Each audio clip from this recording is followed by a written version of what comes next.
Good evening, good evening, good evening. We are back again. Church, we are. Yeah, it's why videos, so last week, one of my shares here, if a database, na the whole idea is W3 site. We check W3 site. Let me pull my Chromium. Google Chrome, every Chromium, I find the Chromium, I will Google Chrome. I'll go for the private mode. We'll check it previous one. Yeah. Nina Gina W3 yes go.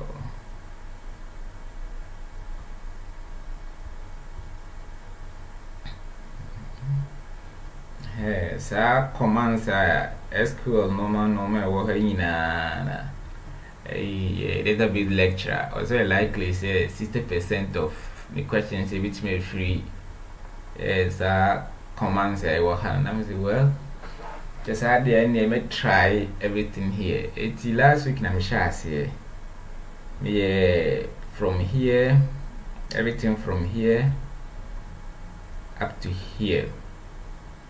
Now, share everything there. For more that aspect of database, I'm afraid no data manipulation language (DML). DML data manipulation language. What it means is what creative database structure na every na o manipulate o add data o delete data o query data, so you are manipulating it, and the command bia o use on with database na ensesa the database structure no esa the table be na eka ho esa o create view o create store procedure who drop database, who drop procedure. Those ones, affect database structure. But we used to say select, delete, update, and affect database structure. Affect data na a woman. Things say who manipulate data. Now, you will affect the database structure also. What kind of data definition language? You said now we define it with database, and almost I think data control language, and with the math say why need be data way, so view where am I creating why need be home. So I use the way me create user way in my database then obiti my is a who control access to data. Basically these are the three layers I will DML, that's data manipulation, and I will data definition language DDL, and I will data control aspect. So I will honor in last week in F data manipulation, meaning say you create a table, you create database, you create things like that. But I think the last week a view definition, but I don't know how the tutorial got into that, but that is basically the difference. So commands are SQL Server command would manipulate to data data manipulation language, and now the creative database structure when they define the structure, relationships and other things, then why data definition, and they give you access, this user can do this user can do this, and so a friend of data control language.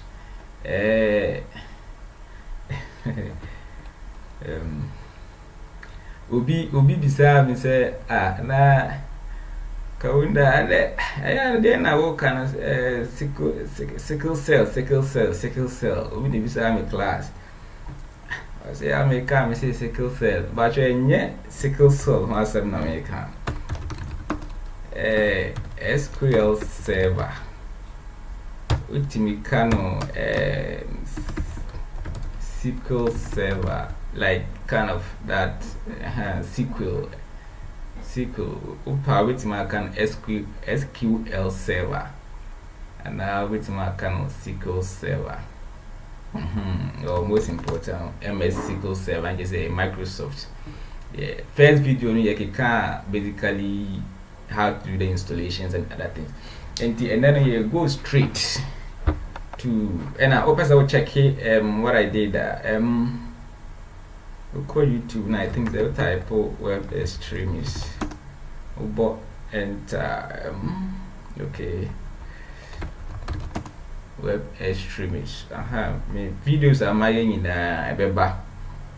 I actually created a channel for this particular tutorials me in P into Bahanama those ones last one I made hello shut up last one I made which is about 5 hours in NO Hanamono. I encourage everyone to watch this and for me this part up to here command internet shall say from create database, drop database and those things and yeah and kind of advanced database na it will be our shall say you and now you're very comfortable with triggers, cases, what of not those things. Oh yeah, advanced you can skip it yeah for that purpose. We commands are ever hand and yeah executing. So let's go straight to work. Last week you download some sample database and idea so to the end day you go straight and you go create there. So let's launch the SQL server.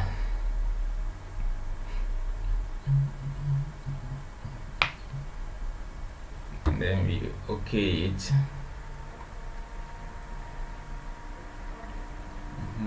It is a Oko database in more we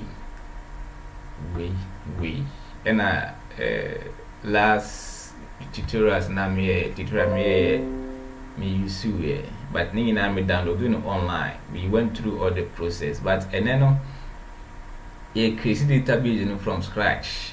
I created tables and you have created relationship, you have data types and as a phone. Initially minya two thoughts. I say you create we database we from scratch and I create an idea. So but I pick the second option say instead of say pubs like publishers and I say Northwing and adventure no and create simple one like the target viewers will be able to understand. You call class an idea and by me say I should do. So let's say that's the first people that are supposed to understand it well. If I imagine say student database,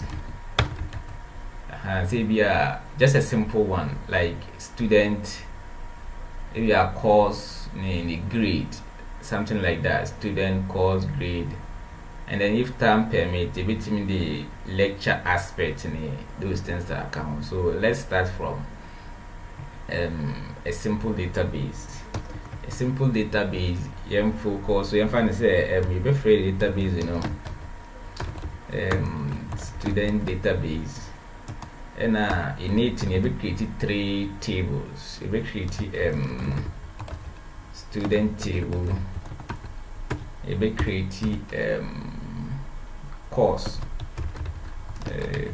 table. Now you create grade and our grades table. Say course we win say course we win say. I think say if time permit a bit in the lecture and those things, but this should be commands are here per the execute we nyinaa no ebetimi we nyinaa ebetimi enya no these three tables. Say you create these three tables. So that is basically what we are going to do. So maybe this is just a refresher. That's a comment. So we should remember how comment is done in SQL Server. We use 2 lines. It's a comment is a live chrono. You better try to say some here said if time will permit you better run the code in so a MySQL, especially if we are 2 database systems in no difference, you better run in or here. So that's it. Here student. So offer student and I am from runners basically a name. I'll also take the opportunity to explain what normalization is. I say by understanding those things. Those I'm not sure say it's stated here. Views drop. Okay. That is design. It's not part of the command. So table here name student ID, age, and date of birth, mobile number, and I'll get my telephone number. So name, age,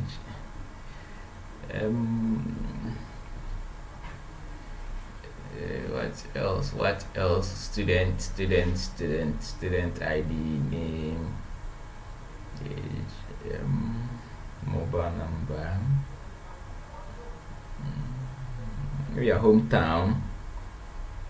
Okay, we add hometown. Yeah, so hometown, maybe any hometown, email,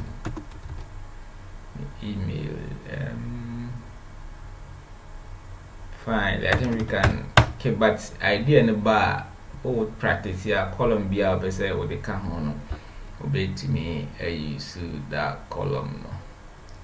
And that this is gender is key.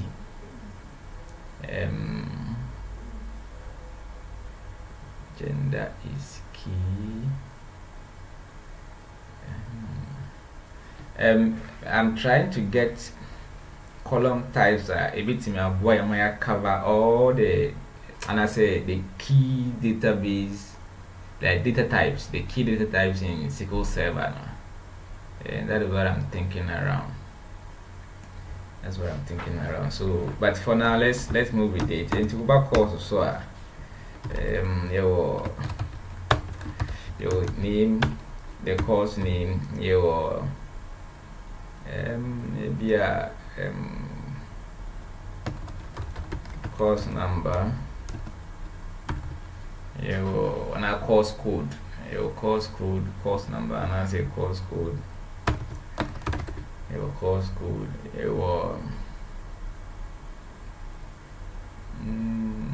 course code, and maybe a grade and a grade point. I'm trying to say we 3 credit hours, we 2 credit hours, we beside a patch. So okay, let's call it credit hours. So that's it. Then now I have our grade. So student crowd open grade, student ID bahanum.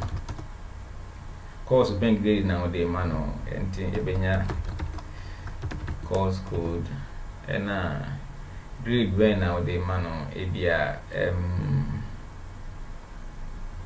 and as a value with the man mark no mark until we have a man 20 we 20% we 30% we everything I go further say we are 20% ye A we B we C, but the main target and it's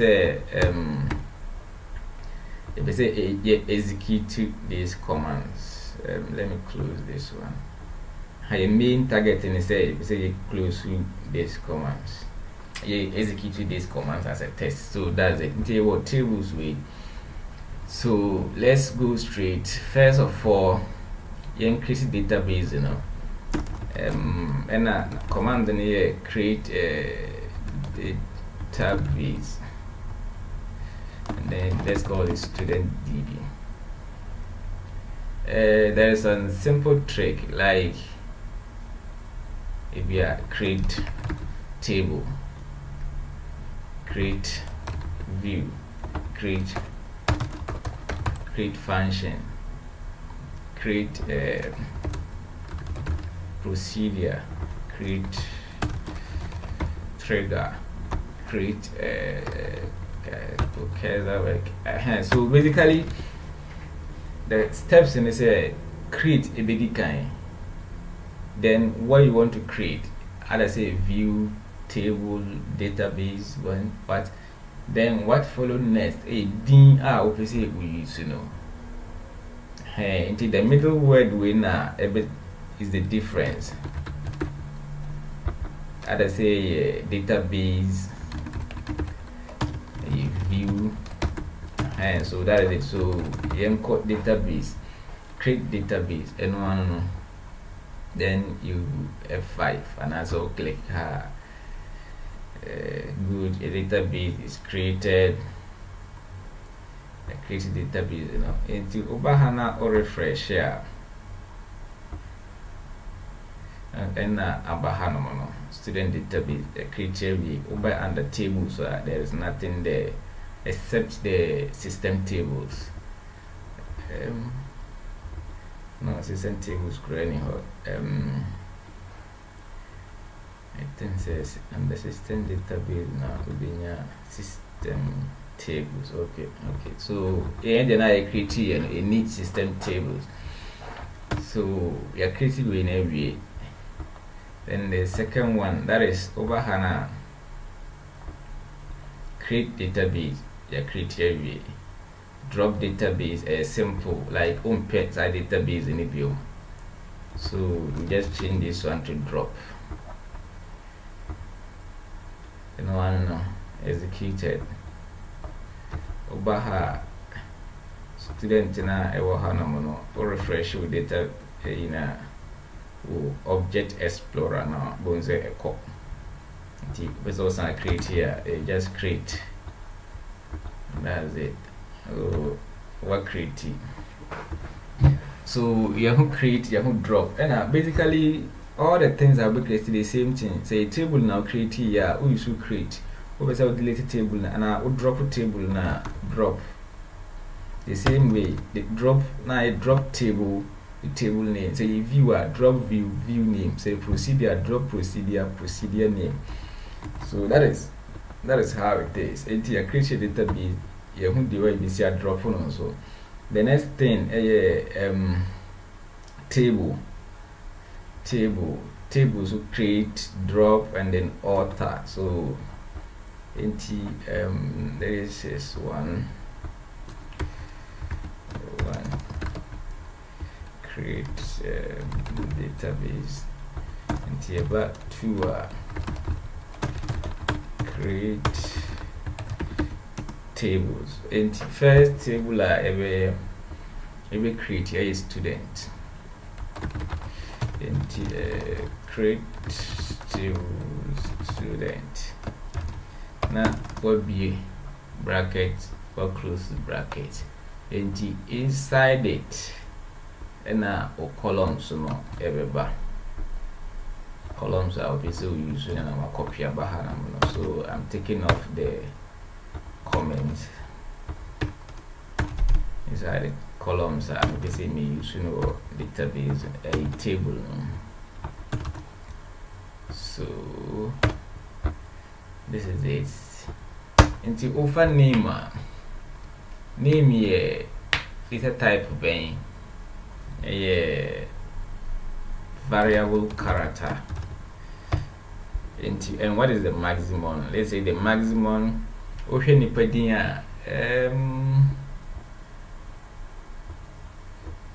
wapa, no matter how long, a difficult say be an be 64 characters. Mostly like me, let's say my full name. So 1, 2, 3, 4, 5, 6, 7, 8, 9, 10, 11, 12, 13, 14, 15, 16, 17, 18, 19, 20, 21, 22, 23. 23.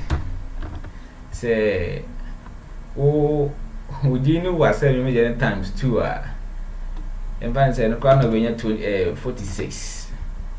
It is like, for example, Ubia, you didn't say. And around less, is less than 50. So I think say we no 64 and you're bad. Hardly say we ubia. You say be Arab who be woman there. In that case, instead of Ibn Ahmed, Ibn Ahmed, Ibn Kwame, Ibn Kofi, Ibn change. I like almost a moment narrative chain. We like say Peterson, Johnson, and those things like son of John, son of Peter, but more not that long. And he said, if there's that possibility, say we will see who was our background, and they be fine. You can go whatever. I go see 255, I think. I go see 255 characters, and over enough room to operate. But I will stick to 64. And my choice of 64 is simple. It could have been 30, it could have been 60, but I normally, for easy remembrance, it's a memory side, 8, 16, 32, 64, 128, and it's a memory 64. By default, what comes to my mind will be 128. As I'm a fan in that, they were memory, arranged memory, and that is how I normally take it, but you are at liberty to choose whichever method I would say we use. So that is it. And then student number a bit integer. Student number a bit integer. So you separate all the columns. You separate all the columns. So a bit integer, date of birth, a bit date, mobile number, a bit VACA, mobile number. Everyone say database in Ghana. Everyone say Ghanaians in fine, but if you are expecting some international students, then that means you have to consider country code.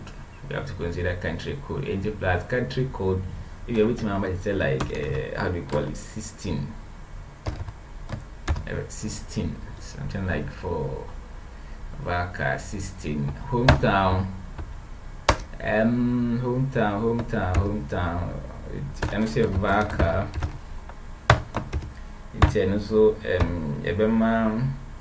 the same 64. Email, I'll still give back 64. Gender, then put back male or female, and I will mine M or F. Say male or female, male is 4 characters, female is 6. But obviously we use to, that means 6. It could be 4, it could be 6. So let's see something here. I think it's the underlining way in an affective way, and so on as an affective way. So what we are going to do is, the reason why this one is underlined is the space in between. And the name or column names in the space a bum say open sɛ wode space ba mu a it has to be this way. Okay, let's do this one. It has to be this way. But like the previous video, I said something about this type of naming. I don't recommend it. Don't do it. You can close it this way. Now, this is not necessary anymore. Hometown. It's called like which one? Something camel casing. Like camel casing is a H, you know, a capital. Then the rest of the word follow. Then like where the BR what begins to know when a capital, and I yes also within the underscore abahano. There are areas you face challenges if that space is there, and if anywhere we select statement from maybe I select what creativity will now you now be selecting how can select name hometown the same thing just also be show you now about hometown as a unnecessary hassle. So time I will create database and I have to factor those things. For example, if database in everyone's gender and say they're just male or female, which I'm going to do then it will not be variable character, it will be just the character or car. Variable car means a vary. Variable character means it can be, you can say 6 in the maximum. It can be 1, it can be 2, it can be 3. It is in a gender, female is 6 and a male is 4. But we can say a car, now we can say car 6 meaning say is 6. In this what is something every 2 gender no say be a female who used to just so we car 6 now we they be a column a male no male, that's 4 characters. What the system will do is the space 2 ever come to fill up the 6 in a way and this we need no exact say characters in of this number use vaka. So we use vaka na or fairly 4 new year 6 2 na can on far empty space or very lazy 2 no, so that the computer can use it for something else. For example, the student ID so can you integer and can no character every student ID is 7. There is no student ID a 4. And as a student ID if I know say 9 I can use car. But if there is possibility to be the bit my 9, be the bit my 4, be the bit my then I will say it vary. So and that make it var car.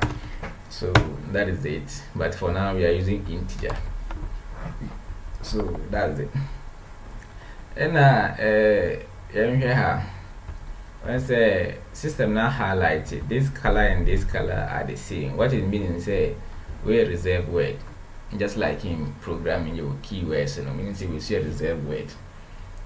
Sometimes it's painful if you have to drop the word name and use something else. Maybe a local student name so that it works. But if you leave it, nothing will happen. But so let's name it student name so that no, I'm not comfortable. Just for what we are doing, let's use this name. If you want to see it well, now they are showing going to say what's a color now. It's not the system is not seeing it as a reserved word again. Who say a word that will develop and will code and will use. So this is it. So your home varchar, your home integer, your home date of birth for data date for data type. Your home way, your home way, your home way. One thing I mostly do is most tables I am creating. May the timestamp I can't like the student time ben of the student in the account. That column is there.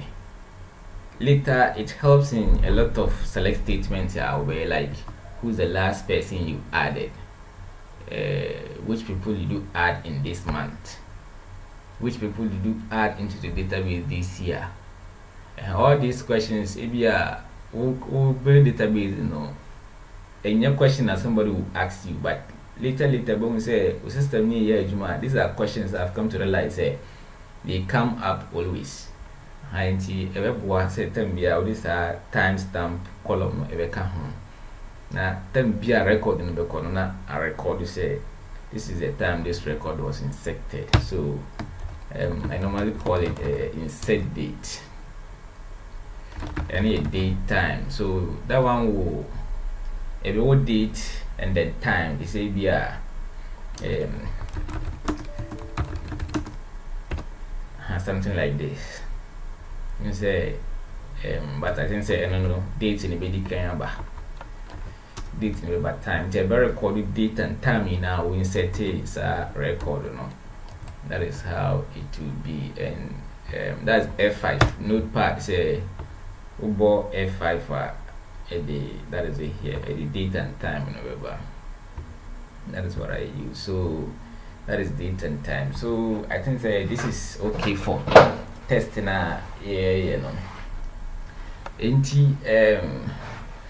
let's take opportunity to understand something here. For example, name.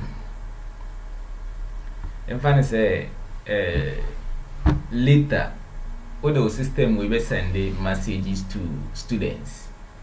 Say we are the results will be sending as text message, and I say occasionally we be sending messages to students. And mostly such messages if we are hi, and if I propose the first name, and a hi the surname, and a hi last name. Any more professional than like hi full name, like who sending me message now hi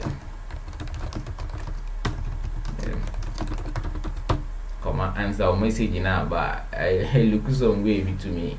Menya and Bianca hi Kawunda. So to be able to send to Mountford just their first name, not any say just enter. For example, if you take SMS, for example, I think up to 160 characters for one message. It is any bakoni dinwa like Maya and more than Maya. What you can waste space cry in that sense. And 2% we use to things like this. And now, for example, install. I have a special way name in my format, and if I'm working with data,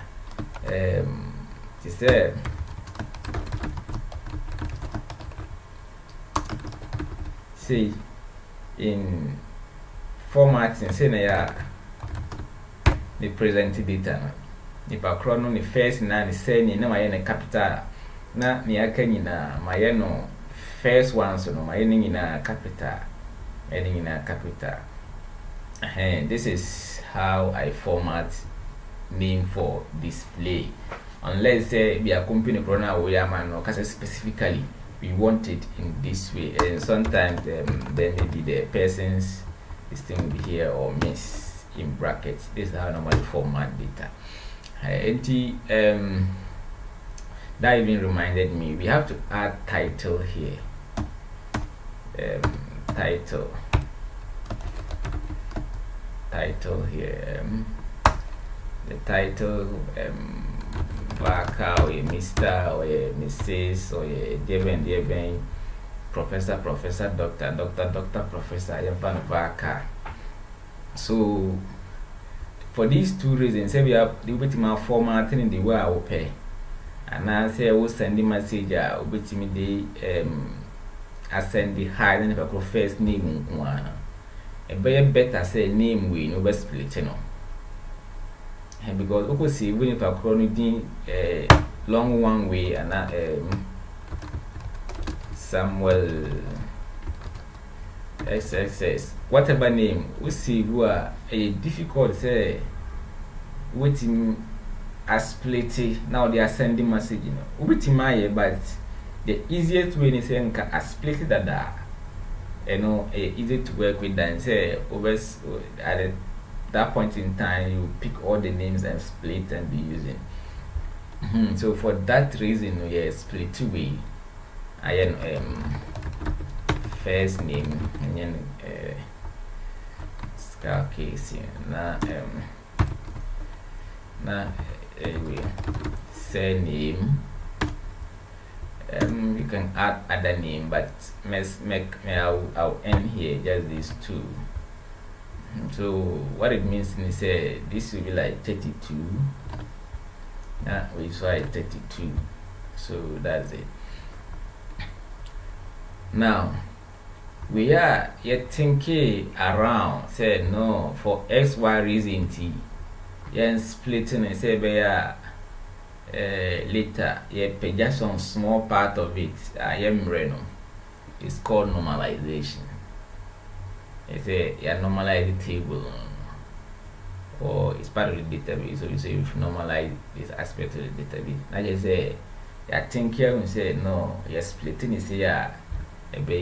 Okay, am so this is normalization, and full name now you're splitting. And I think it's first normal form. Actually name yeah, I'm from composite. Name we are me so a friend composite name a composite column, like column a contain more than one information. That's composite because when name it contains first name, it contains surname, it contains other names, maybe so like with database it needs a composite, for example, address. I'm trying to say your address, and also the same reserved word, but I'll use it. Maybe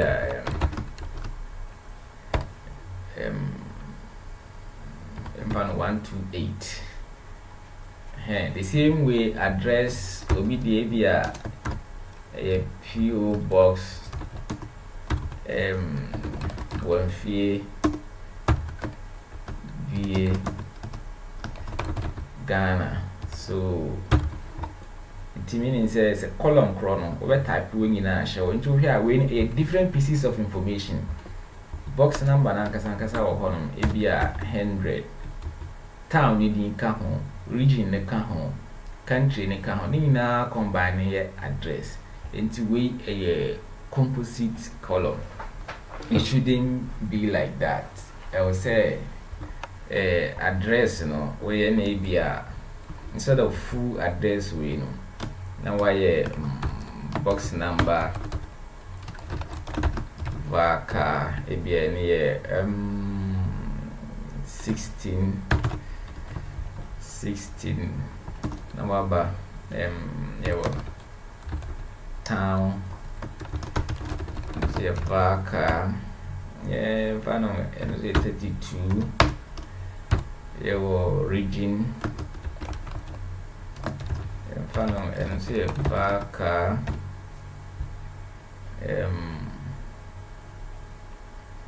vaka region is 32 na country and say vaka okay, no 32 assuming say no country will be longer than that. Enti ever say anka address na ewo hono mono we and represent we and I enjoy we hono anyway Enti box number, town, region, country, email. Enti instead of address,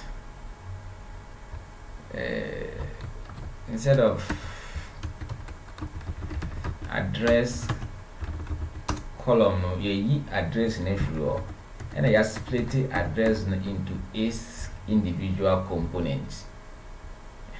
Say later, the box number is on just one column. You will select it on country na be one column. Now for example say column yɛmfa no 1 box number yɛmfa no say 1 column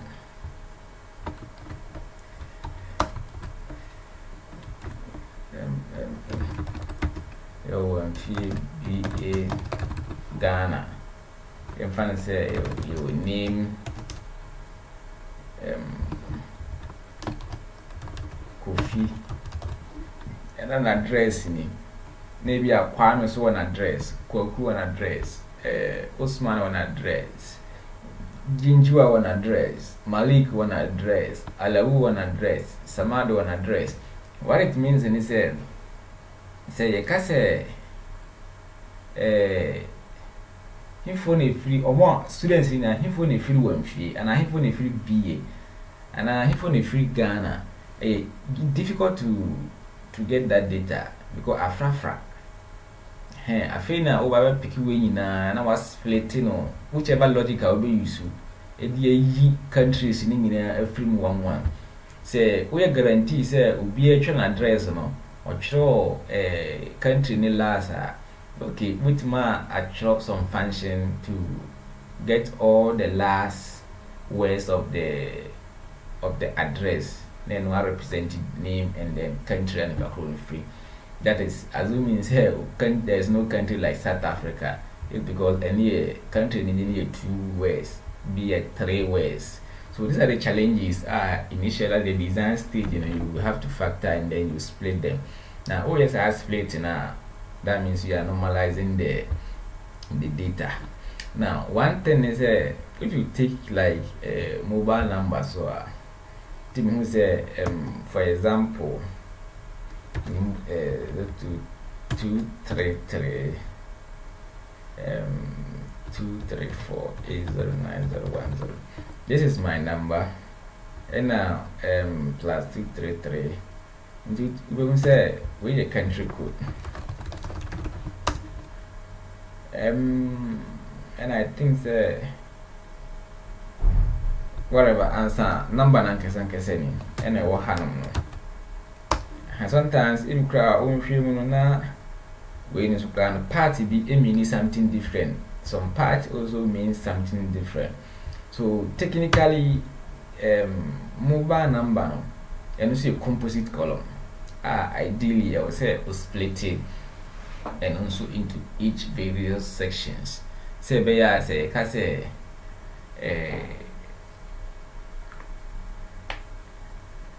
numbers and or here be a South African numbers filter be on data be administrator no say get all the South African numbers and split here easy and yes a boom tin na as one na I feel now over select be a select left of be a something like over cut it be at the first 4 characters. Now I check here a plus 233 and I a plus 234. No say Ghana. But what's splitting it in that way now? And you don't have to use things like left or right or the middle of something for those things. So those are some of the things. But sometimes everyone say numbers are accepting in Ghana. Then basically there's no need to split mobile into country code, and you might not even have to need to save the country code, which more useful way. So basically what I'm trying to say is splitting you have to be careful. Say you have to just split everything. Yes, and so now we increase work more. So you just think through these are the possible information people can request from my database, or they can request me to report to produce. Then you be splitting according to that. For example, date of birth, full. Until this even as something like 2018 January 1. And say if there is possibility, say you will report. It's about birthday system. say we are sending man for happy birthday and those things and there's possibility say people will be asking you hifo na ewo mu January, hifo na ewo mu February, hifo na ewo mu July. Who date na which man use function like select a month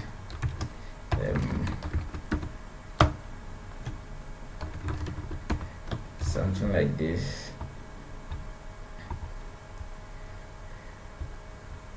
I want to say a month no, alright. What it means is with the date be a share hanoma system no automatically 2018 system automatically can extract the month aspect for you. But if you be doing this a lot, the same thing a bit more extract here and also a bit more extract 2018 no.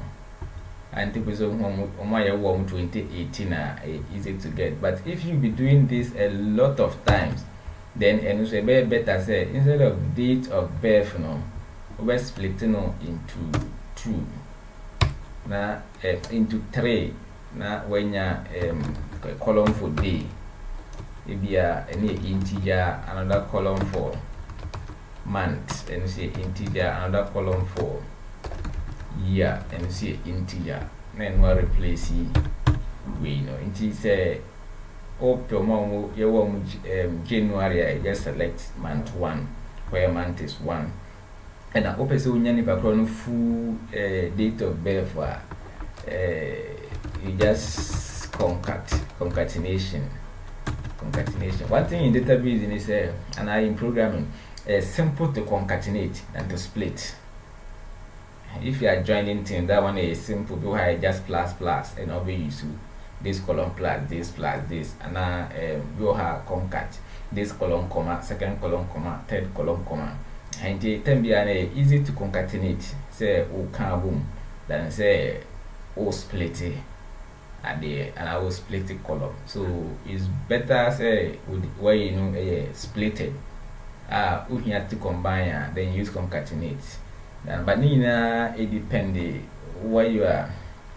If your requirements are with analysis out here, and yes, idea you can just leave this one as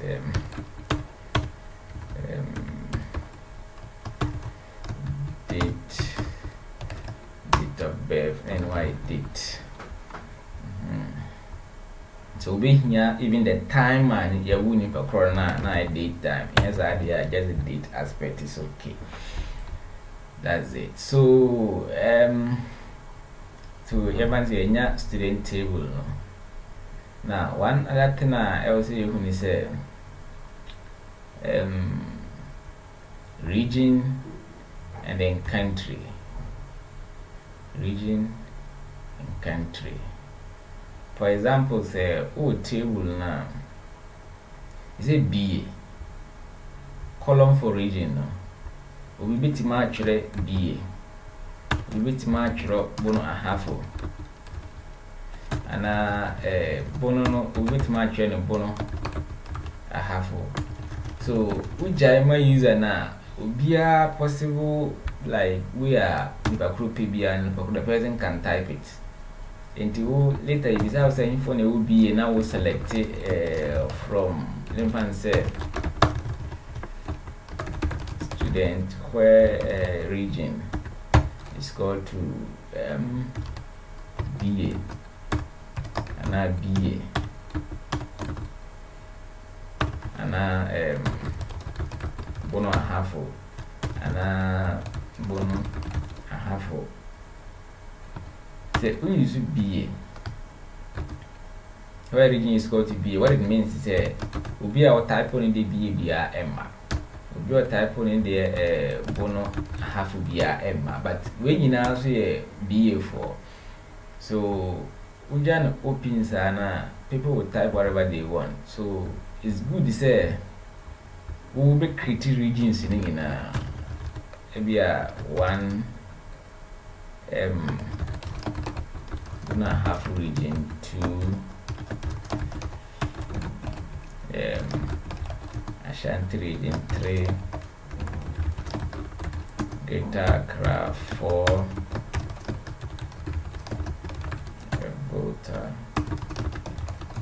Volta region 5, Northern region. And we will create up to 12.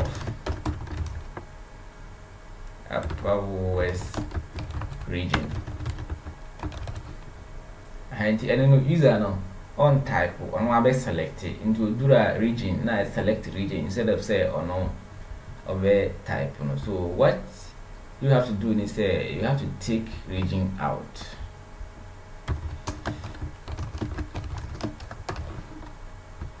Now the same way with country, so you take country out. You take country to answer out. Now we create those two now. We person will create existing list now. Say we are the computer must select now. Now we create them as new tables.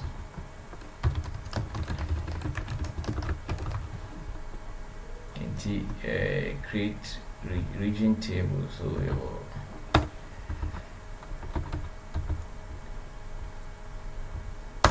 your region table now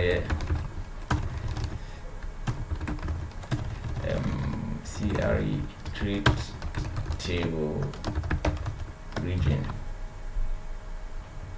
So but let's create country first, because country or region, any region or country, like region is under country, so we create country and then we create region. The country must exist before you can get region, so let's create the country first. So the country create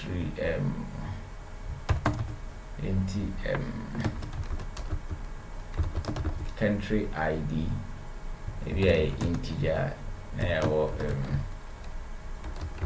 and a name. You can use country name or whatever you want. Use maybe a country name 64.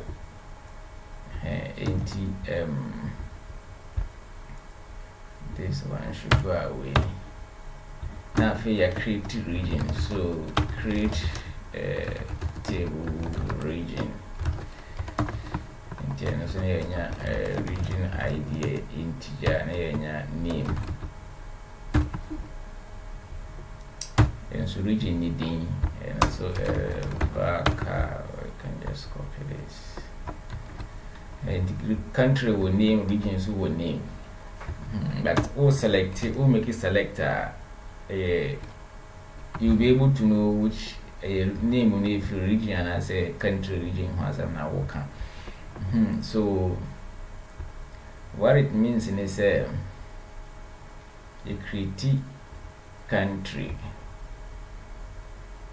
into a create country region. Now regions, they are under country. So what it means in is a the country ID will come here as a foreign key. So it will be create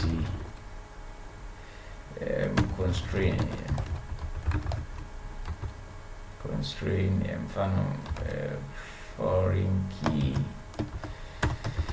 foreign key between region and country. Foreign key country. So your country ID.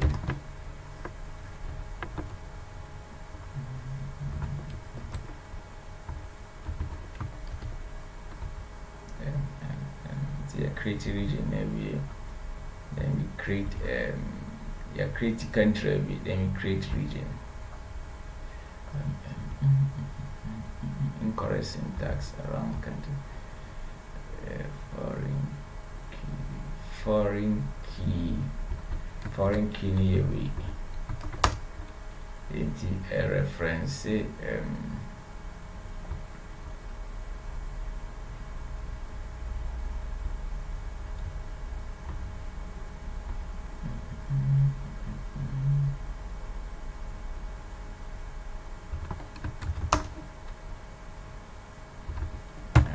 constraint, or is it foreign key?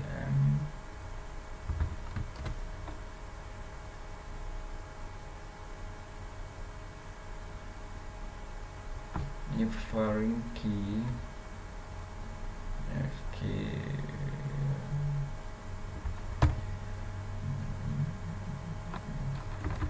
no, it's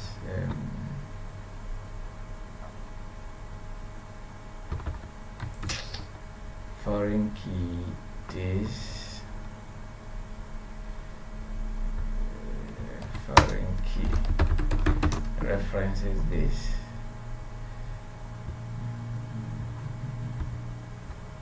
So foreign key references country ID. Let's hope I'm spelling here correct.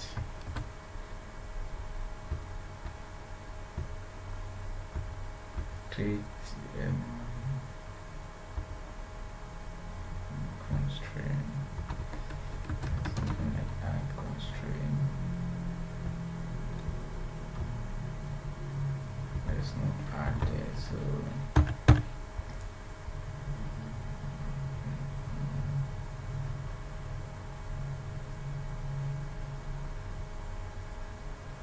references.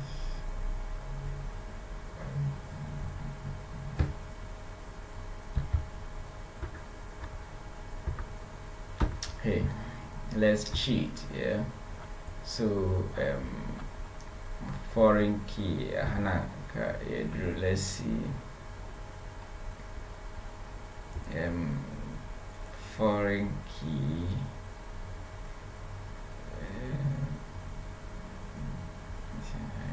it's not this one. Constraint foreign key so it has to be in bracket.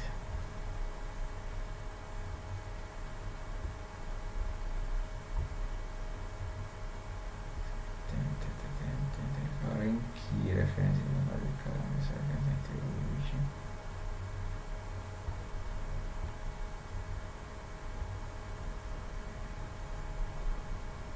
okay, could not create constraint or index. See previous.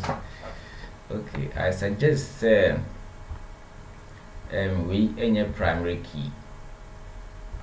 Who build the foreign keys with primary keys from another table.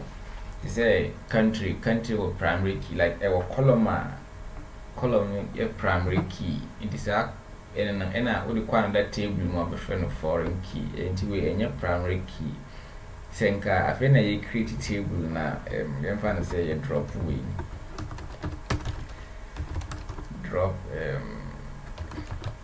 table this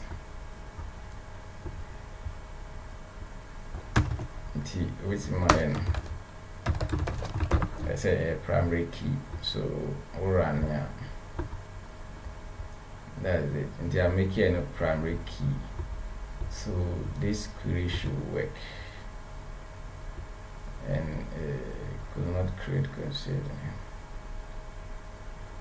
because its reference is invalid column country COUN.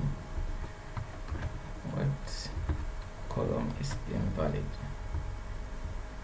Oh, you don't know what you're saying. For the table country, the invalid column now.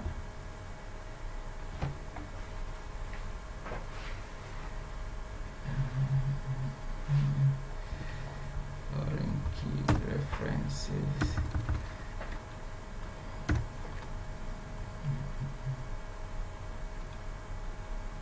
Constraint.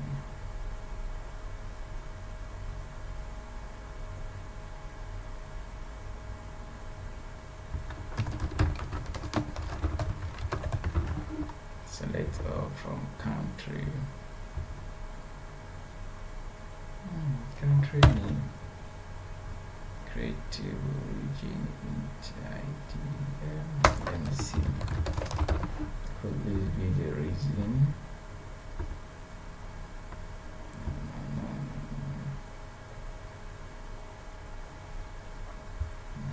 Let's see.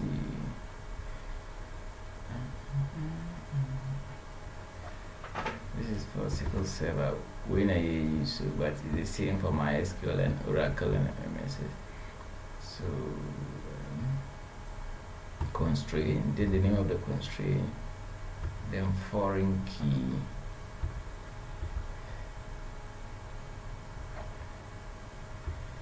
So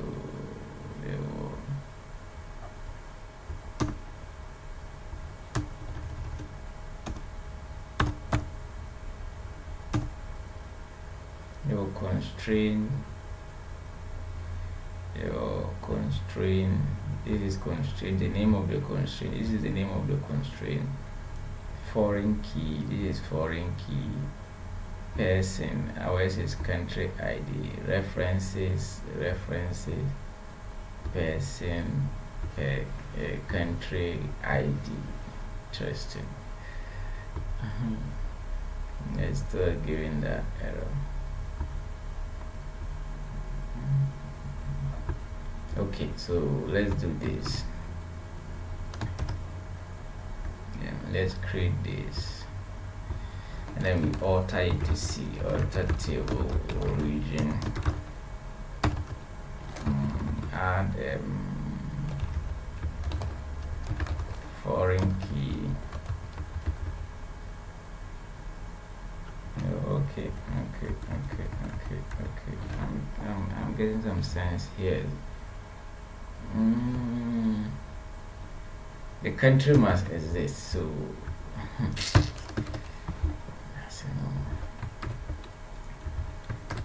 this is it, integer. So it should work. There's already an object name region. Yeah, there's already an object name region. So let's drop it. Drop region. Drop table. Drop table region. So yeah, drop region. And then this should work. That's it. So Baha from region.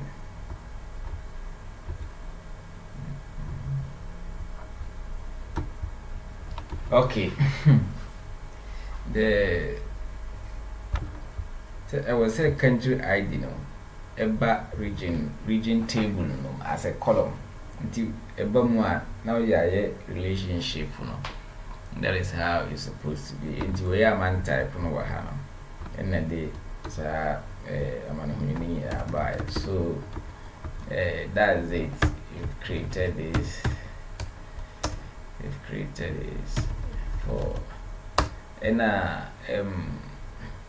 when you create a relationship no time you create database no. I feel person drop a relationship na a simple drop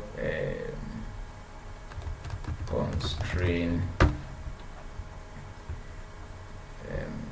this should work. Drop alter table region drop constraint. Yeah, your relationship when you're deleting because I specify table corner or drop constraint no a frame that is the message buyer. So if you are creating again, but I will say the table already exists, you can create. So to build this relationship again, you have to alter the table. So alter table region add constraint this, and then you execute this.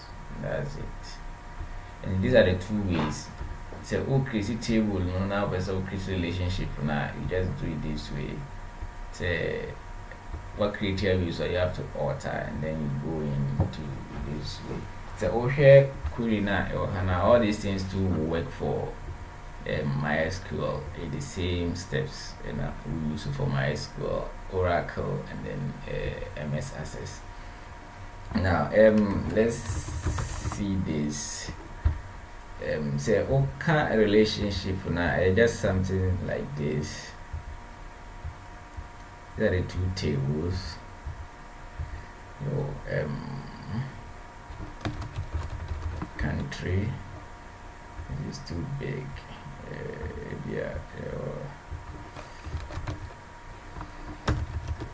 Country. This country and your region. I say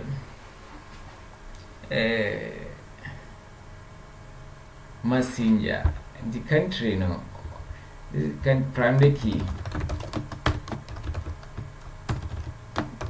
find a primary ID and now your country ID no I also send the back region table no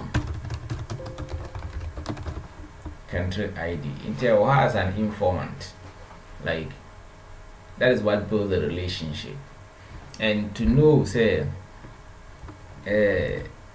country ID and an EMRA region ID EMRA region table no and I say region ID and an EMRA country no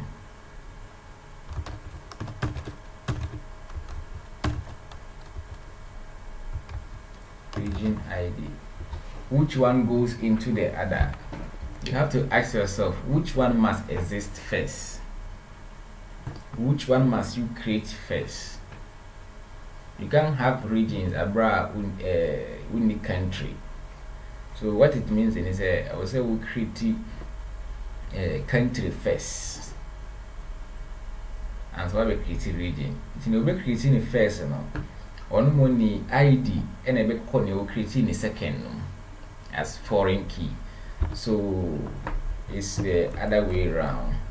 We have country ID, your country ID, and a table we now so when you ID, and say you need primary key now region ID and some region name. Now country so name. Country name. So as to which one goes into the other, you ask yourself which one must exist first. You have to create country first before you split it into regions. So country will exist, then region will go into country. In that way, the one that existed first, the primary key, anyone ever call the other as a foreign key. So foreign key is just a primary key in OBMySQL. If you are in your hometown, you are called a primary key. If you are in another table, another table, you are called foreign key. So you are just this here, and then in another table you are acquired. So that is just what it is. If you have, it can be many tables, and one table can have people this year in it plenty from different places. So this is how the relationship is. So if we come back here, remember we were having country and region, and then we took them out, and this is how we have connect them. This will be the regions that will go into the region table. Then we also have country like 1 Ghana, 2 Yanum, 3 Togo, 4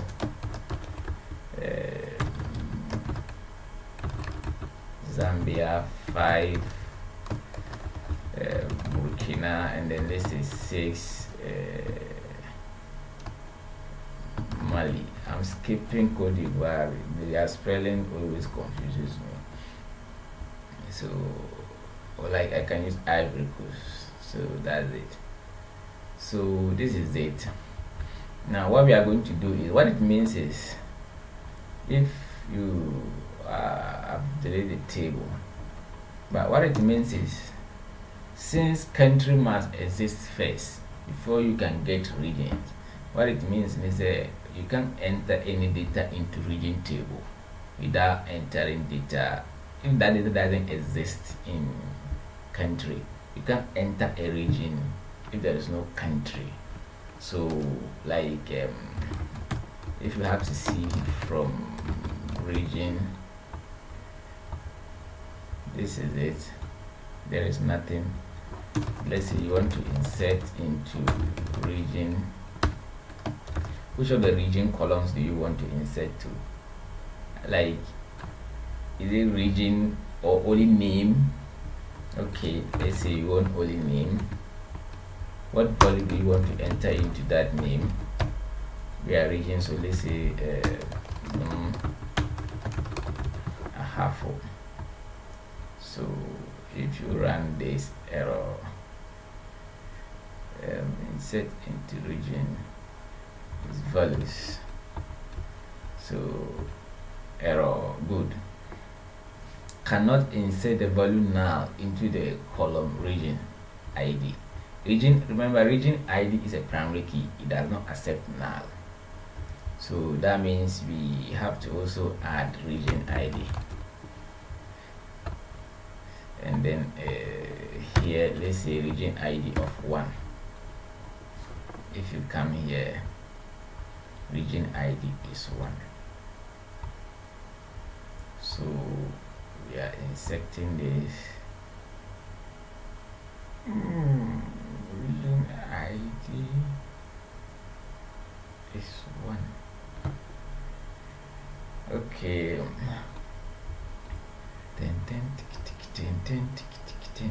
This is not what I'm expecting. So what we are going to do is, let's delete this data. You shouldn't go, because Bonahafo is which country? We don't know. We don't know which country Bonahafo is. So that database shouldn't allow that. So what we are going to do is, we are going to alter the region table, and then alter region, alter column, alter region, alter column, country ID, not now. I just hope this will work, not now.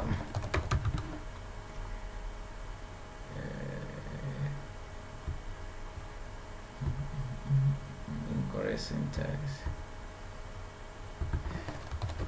Int, not now, is integer, and we are not accepting now. Good. So what it means is, it cannot be empty.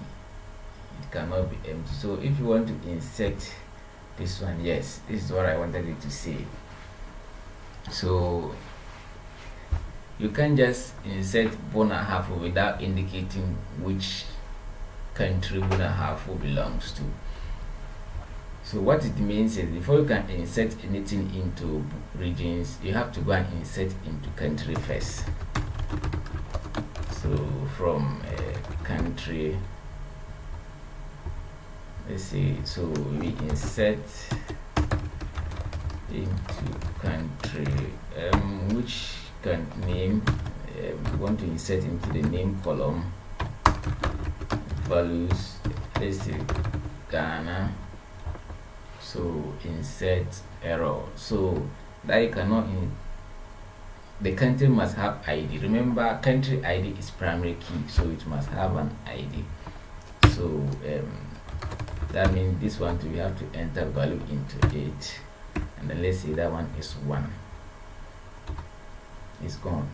So if we come to region, if we select we have country 1 is Ghana. So if we come to region, we can say country ID 2, we want to add information there, and 1 represent Ghana, and then we can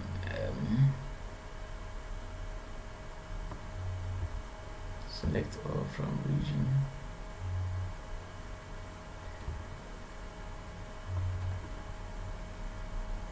Okay, this data is there already, so let's delete it. Delete from region. So that's why he's saying we can't enter duplicate. So let's delete that one. I don't know how it got in there. So we can now select region. Yes, this makes sense. Here was none, so like there was a region we don't know, but now there is that region we know is country 1. And if we come back to country, we know 1 is Ghana. Now we can add another country. Let's say 2 is Nigeria. So and then let's say country 3 is Togo. Maybe some of the students will come from Togo. And then Zambia.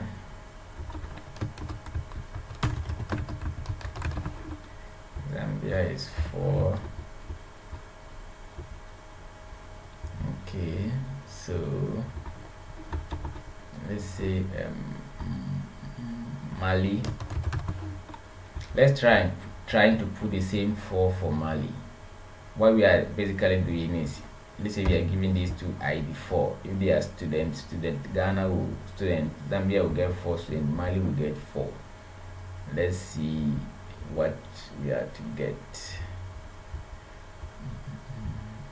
No, you can't do that. Cannot insert duplicate key into the country. Duplicate key value is 4.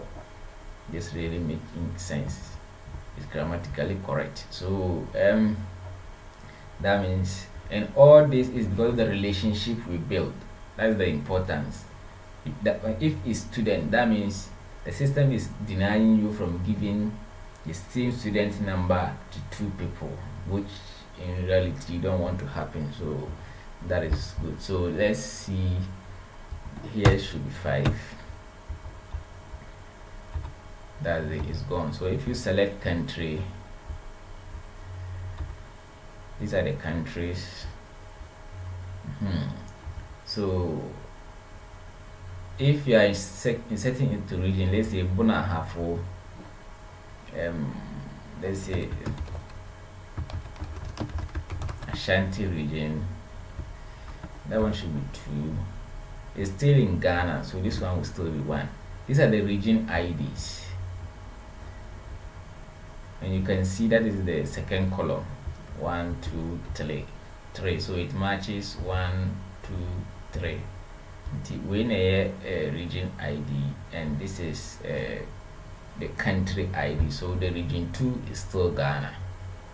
So we insert is gone. Region 3 is let's say Upper East. That one the ID is 3 and it's still Ghana. We go. So let's see for some of the states in Nigeria, since they are companions in crime, so everything will be using them. So Imo State. So if we come here, you know Nigeria ID is 2. So name, region, if we come here, they use state, but we can use it Imo State, and we are giving it ID 1. This represent Ghana, country, it represent Ghana. So we change this to 2, because if you come here, 2 is Nigeria, so here will be 2, and the Imo State will be the 1. So we insert 10, 10, 10, 10, ID 1. What does it say? ID Nigeria BC. Select all from region. Country 1. So region. Yes. The region ID cannot be 1, 4, because 1 is already occupied here. 2, 3. So whatever comes will be 4. Though it's Nigeria, but the country will be 2. So it makes sense. It's proper English. That is it. Then let's see the second one. We can Cross River State. Cross River State.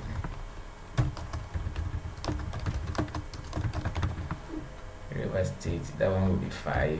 This country is still 2, so we leave it 2. And the third one is Oyo State. Oyo. So Oyo.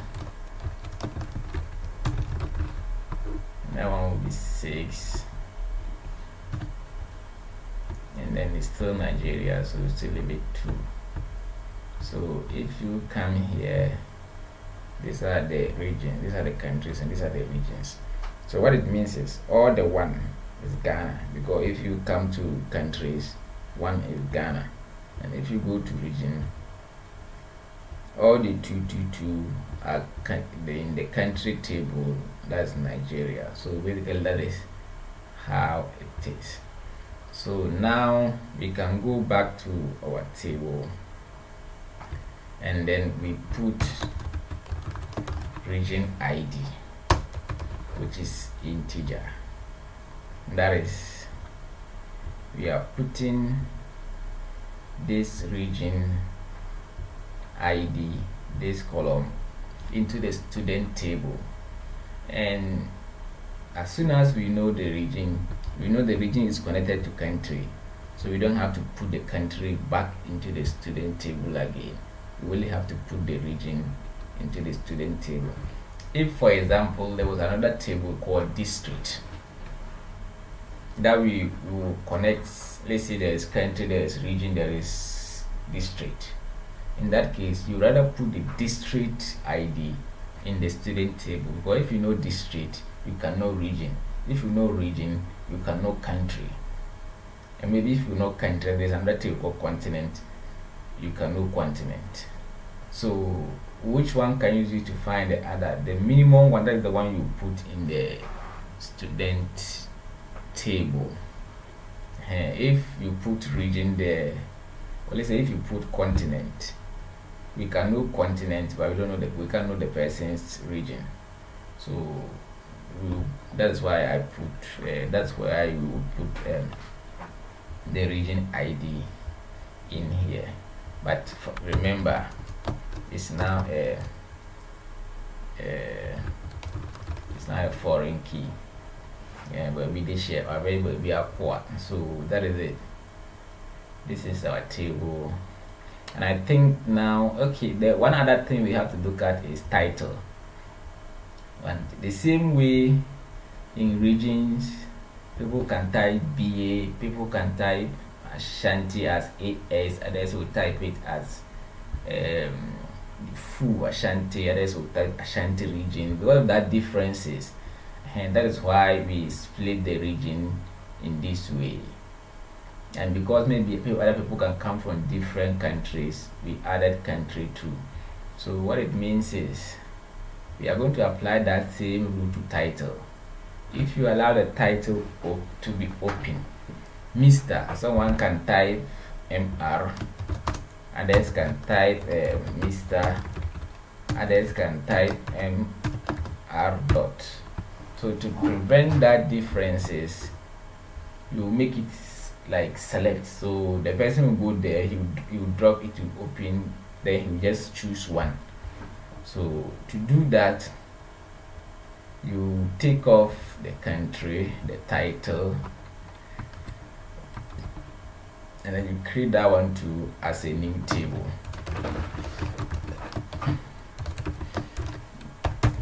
Create it as a new table. So we have a title ID, which will be integer, and then title or maybe description.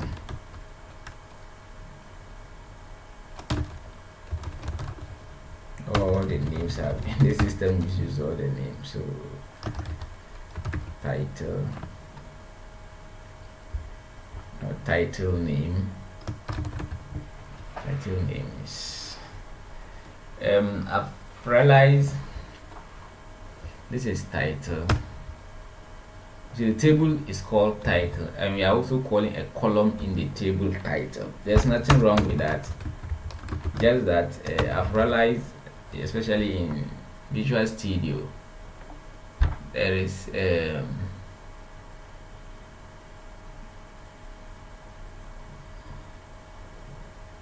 you are using entity framework and you're generating the classes, if there is the table name is called title and there is a column called title, automatically the system will add one to your title. And so I've realized I don't have to use the same name for the table. At the database I select and those things, so it works alright, but I've realized in that aspect the system already add one to it to bring different. That means it doesn't want it to be one. So title will not use anything much. Okay, like you can get like doctor. Hey, no, they are students. Professor cannot be a student, so maximum will be like a doctor. So I think 16 should be fine. 16 should be fine. One thing we have to put in our mind is, you know, if I just say a must, but let's make it like a rule. So simple rule: every table must have a primary key, whether you will use it for relationship or not. Give the table a primary key, whether you use it in a relationship or not. Give it a primary key. So in that case, primary key, that's it. Alternative is to come here and write the title ID again, and then you say or you say primary key. Primary key this. What am I doing?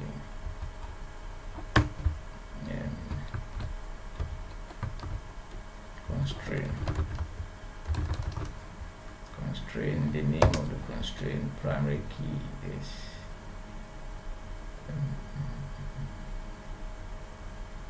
I think even just this should work. Primary key. Yeah, let's see. Now when this table is created, I want to insert the Mr., Miss and those things into it. And if you realize here,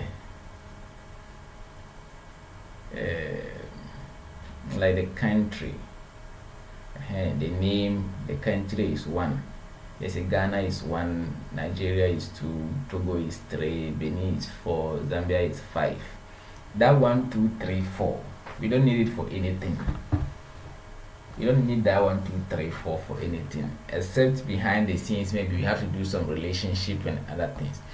So we don't want to waste that time entering 1, 2, 3, 4. So like if you come here, the title, let's say Miss with 1, or let's say 1 is equal to Miss, 2 is equal to Mr., 3 is equal to Miss, 4 is equal to MS, and then 5 is equal to MX. So this 1, 2, 3, you don't need it. We just want to see drop down, and then we don't care. It can be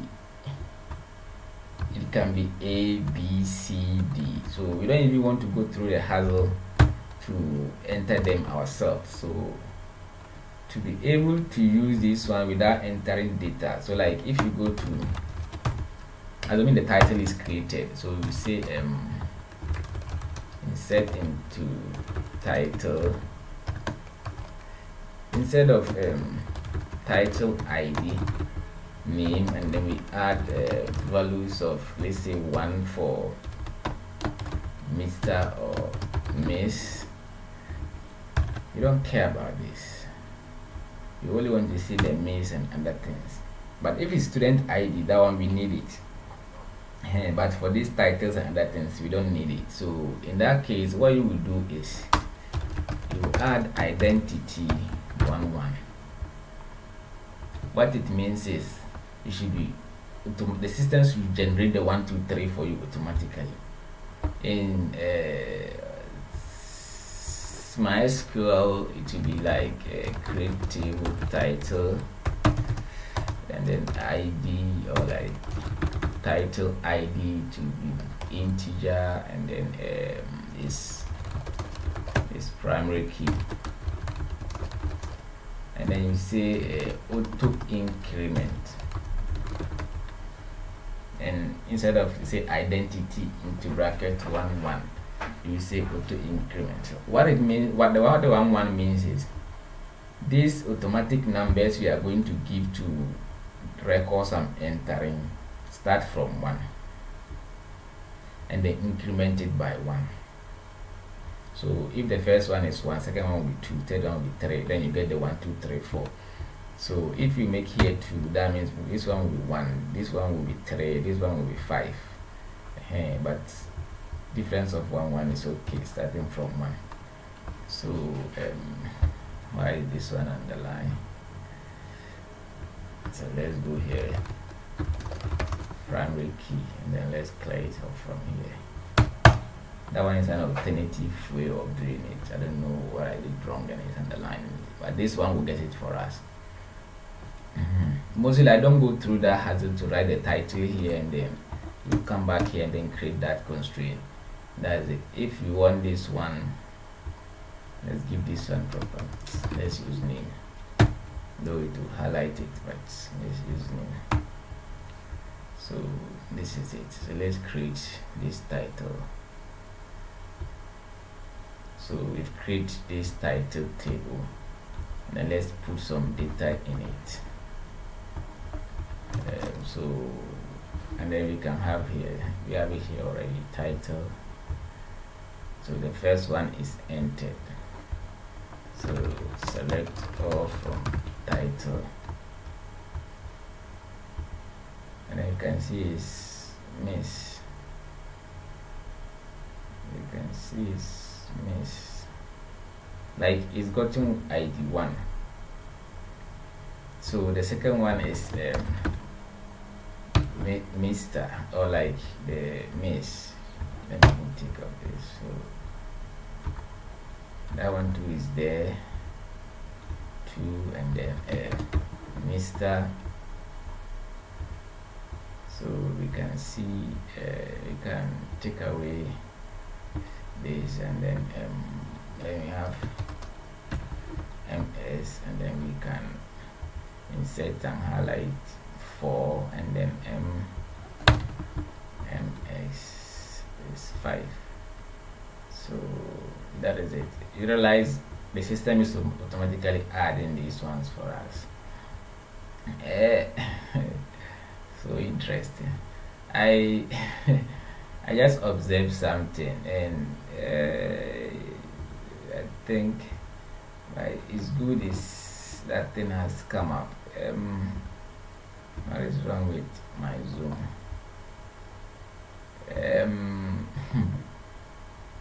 Let's see here, the master database.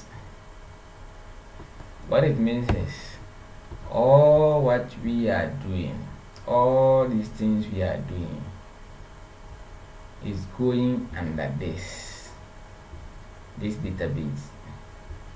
All these tables are going under master database system. All these things are going here. Subhanallah. The country, the region, the title, they are not going under our student table. The relationships and other things we created, they are not coming here. because this is the selected one. It should have been this. Is this. So that means with all what we are doing is going to wrong database. Alternatively, will have been, I think, if you write use student database, and every query you execute, you highlight plus this. Alternatively, you can change it here this way, and then you get rid of this. So any database you create will go under student. Or another way is to come here, highlight, and then go to new query. So that one, it will select that one automatically, and anything you execute will go under this. So let's quickly select all this and put it under the actual database. This one, after restarting the machine, all database I've created here automatically they will go away. These are temporary databases, they don't last. The computer uses those databases to, the SQL server uses those databases to manage its old things. So it's like,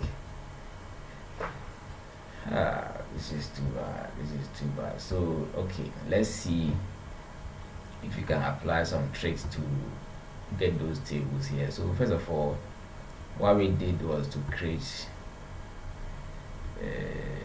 table, this primary key. So we don't want to add the 1 2 3 4 and 10. So we will say identity, we have 1 1 country is created. We've created country, and then a region to the same thing, and we have a create table region ID, that one to identity, we have 1 1, then we add constraint to it, and then we went to title, create a title. For title there's no relationship, so that's it. We are done creating the 3 tables. What is left is to add data into country. But now you realize the country, we've made the ID auto increment. We create auto increment, and so in that case, if we come here, we will not add this. Country will only enter Ghana, and then Nigeria, and then Togo,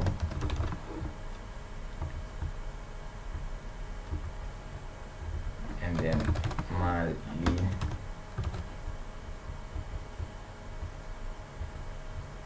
and then we have Burkina. Let's add the Faso for them. We don't know what it means. Maybe they need it badly. So Faso, and then Benin,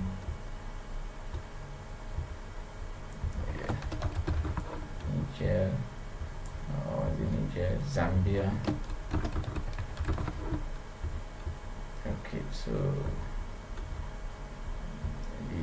that's it. So if we select from country, okay, so we now have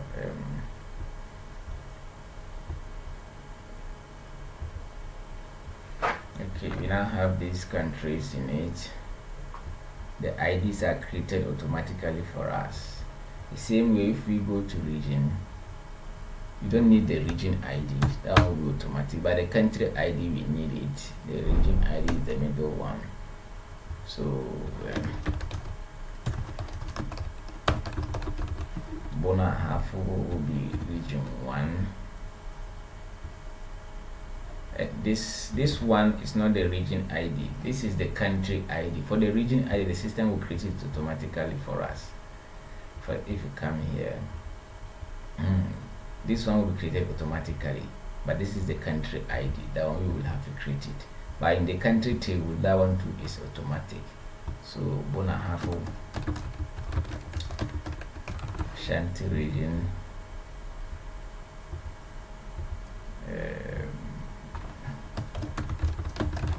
Upper East,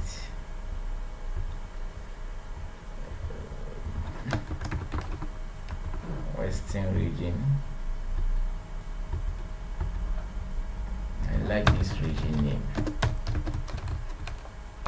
Savannah region.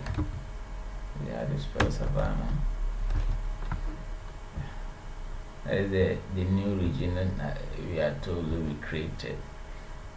So, and then Volta region. You can have Eastern region.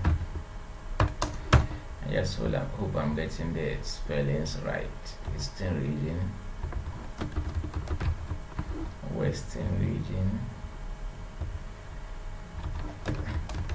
Central region, and here is one because they are all in Ghana. Now if you go to 2, Nigeria, Oyo State, country is 2, we have Borno State, Bono or BOR, that's correct. So Borno State, Riverside, is it Riverside? Rivers State. Just hope Rivers. So Rivers State. The country is still Nigeria. That's why here is still 2. Then we have BENUE. Benin State. They will be like that. Then we have Cross River. Let me go and see if I can see Basket Map State. Kano State. Kano State.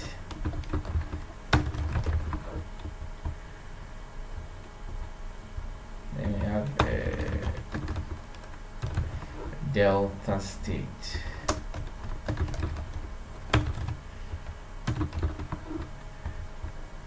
The Delta State.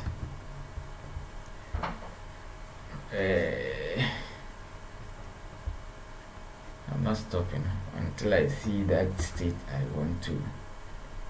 Bauchi State, Ogun State, Niger State. I'm searching for Warri. Oh, Warri is not a state. Okay, Warri. I don't know, maybe Warri is not a state. So we can add last one. I saw Kaduna State. I saw Kaduna State. So that is it. So if you select regions, you have these ones there.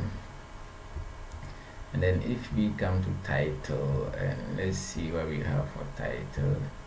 Title is empty, so let's select title. First one is Miss. Let's insert into title, and then Mr. We have Miss. We have Doctor. Miss. Then we have MS.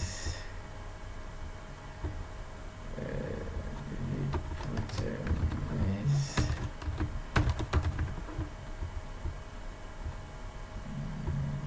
Okay, will it work? Okay, it worked. So let's select.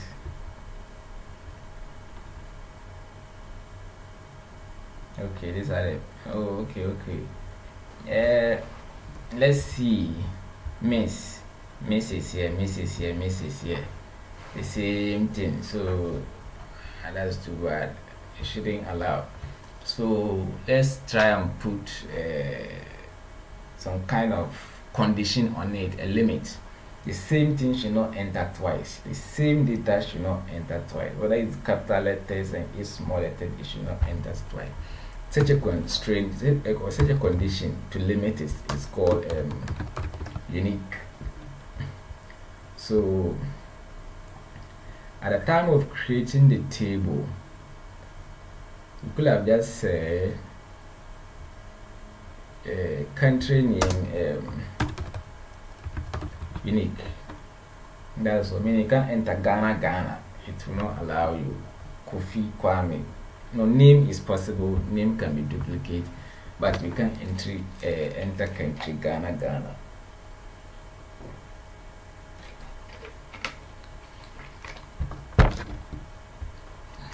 And now since the table is already created, here to the same thing should have been unique. But since the table is already created, we can't use the unique. We have to use alter. Like we can't add it direct. We have to alter the table to add it. So alter table, like country, add constraint, or alter column. The name of the column, which is name unique.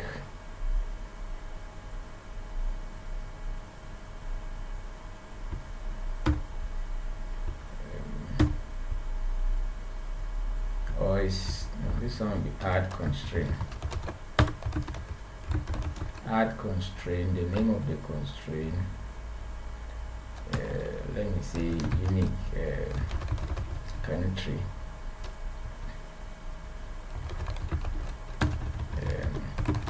Name unique.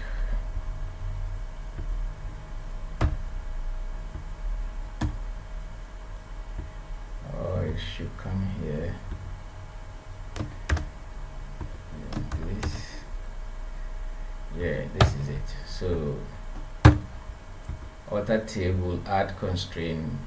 You added this name so that it will be easy if you are deleting the constraint. For example, I've created, we can have Ghana in country again. If you come back to add, insert into country, let's say Zambia, you see it will tell you can't.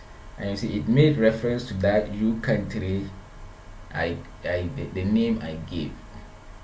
If you don't, the system will automatically give some name, but if you want to be able to understand why it comes in the error message, then and anyway there will be the unique key here to indicate what that you're trying to enter duplicate.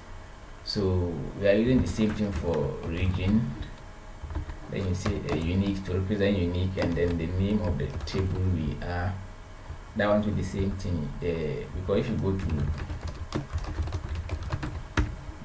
you go into region,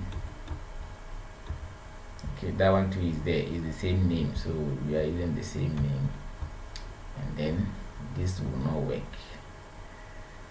Add unique. Why did it work? Okay, unique accepts null. Unique accepts null.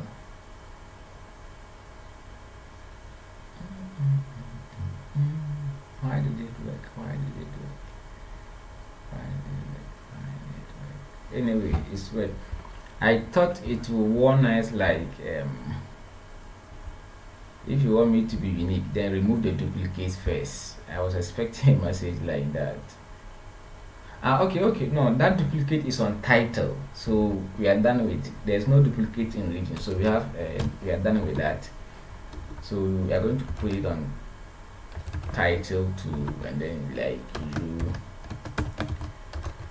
title. You can use any name you want to use for this. So this one should not work. Yes. The unique constraint statement terminated because a duplicate key was found for the object title. That means there are already duplicates in it. You are telling me that I shouldn't allow duplicates. Some are already gone. So what we can do is to delete those duplicates in it, and select all from title. So you have to delete the duplicate before it will work. And if you realize this one will be there, you will leave that one, and then all other occurrences in it you will delete. So the ID is 1789. So if you come here and say delete from staff where title ID in 789. We learned this function in the previous tutorial, how to use it.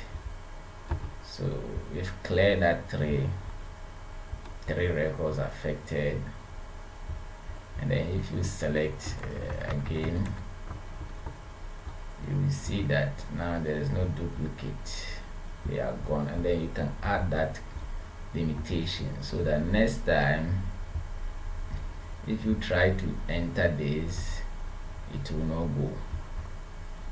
So that is the unique constraint. One thing we have to learn from here is if there is duplicate already in the data, it didn't allow us, so you have to find a way to do it. I think there is a way to do and say ignore the duplicate, but going forward don't allow duplicate again. I think there is a way like that, but I will not go into it. I don't know it off head, but if anyone interested in that, if you Google it, you should be able to find it. You basically tell the system, the server, or like the engine that no, don't worry, just create the uniqueness, but going forward apply it. Don't apply it on the existing data I have. There is that one. So now country is fine, region is fine, and title is fine. They are all fine and they all have data. What it means is, so now here in the student table, title ID is what we are going to put there. So then we have here, and this is why I created this. So we have this one, we have title ID and it is integer. So I think now we are set to create our student table, and this taking the region to another table, taking and then linking it to country, taking title out, creating it, bringing back the ID, all these things are part of normalization. So I think we can confidently, so let's make our primary key. So like is the student column is the primary key. Date of birth, first name cannot be null. Like definitely it's a must, the person should have a first name, not null. You will not accept somebody who doesn't have a surname. You have to have a father's name. So but if like there is like other name or like other names, depending on how you want to call it, so other name, and they say that one is VAC 32. It's not everybody that have the other name, or let's say like middle name. It's not everybody that have it. So if you say not now, you worry people. What you're actually saying is not now, like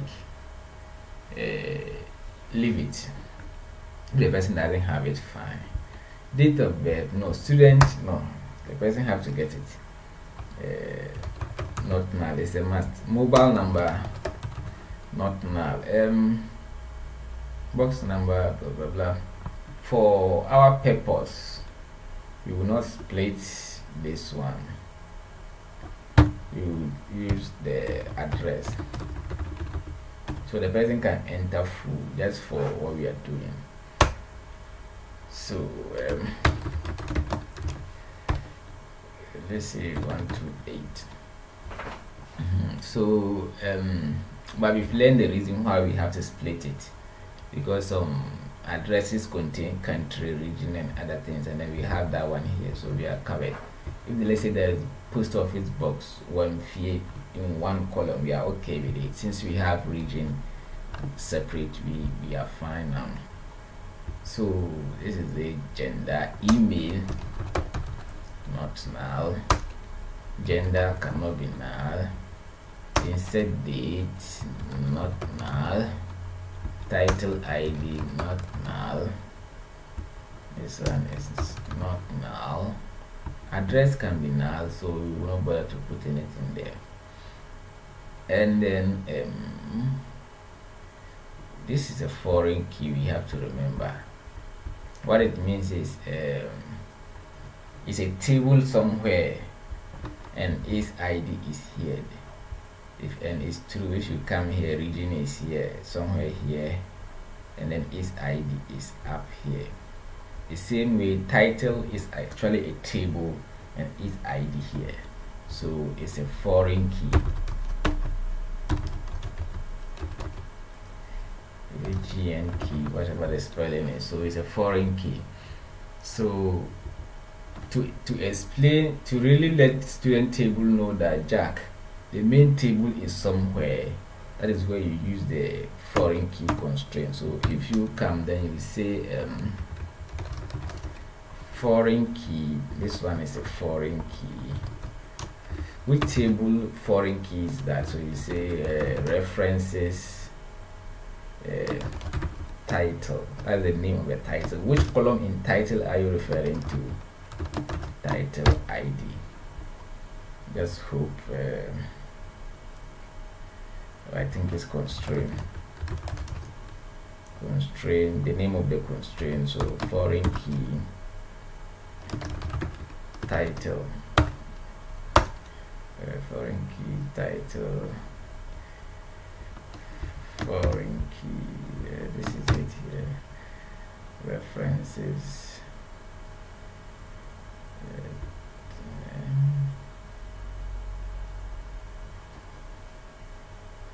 that is references invalid table.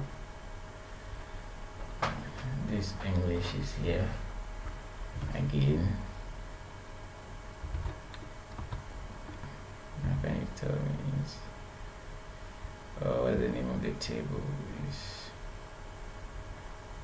The table name is title.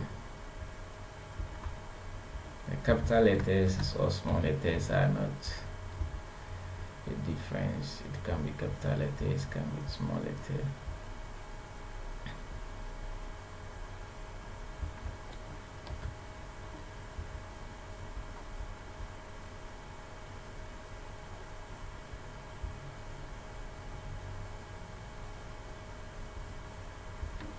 Okay, sometimes these underlinings are terrible. So region 2 is a table existing somewhere and its ID, we brought it here. So the same way, constraint foreign key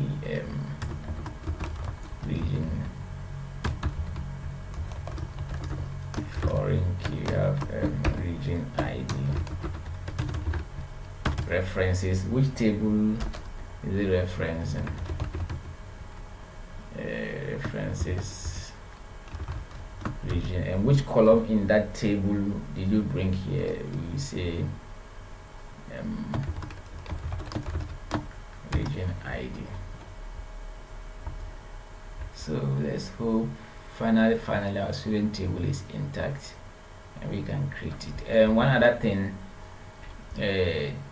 student, this one, we are not going to insert data into it.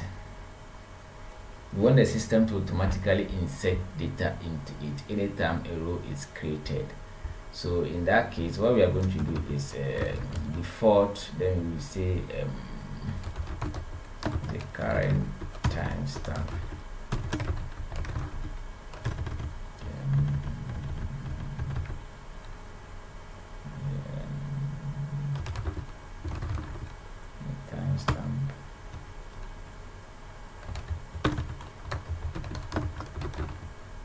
Current date default I think it's timestamp, something like that. It's actually a function that gives the current date and time. Like for example, the get date I use is a function. This is a function that gives date and time. But it looks like I've ever used this one and it's rejected. Okay, it worked. So that is it. So this will be the default value. If let's say you want to set it to some specific time or date, you can put that one there, like 12. And anytime student is inserted, that column will be this date. But because we want to use the current date, you inserted the record. That's why we are using this function. I hope it works. So I think for now we are good to go. And then we create our student table. It's created. You see, that means these underlinings were just 419. The table is created. So we have our student table created. And then there's no data.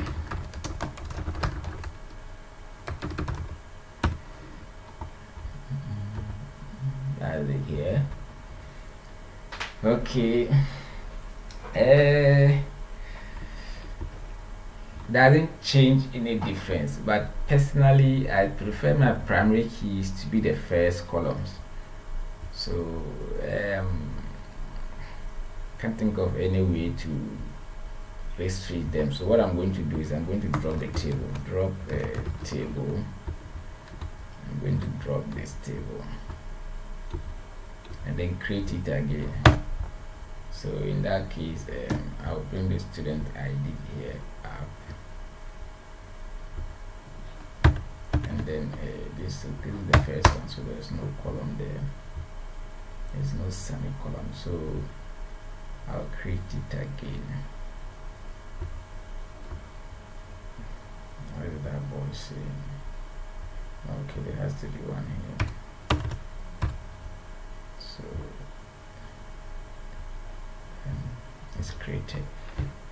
In fact, these little errors, they will always come, but the more you use, as soon as like your eye flashes it, you get to understand what it's trying to say.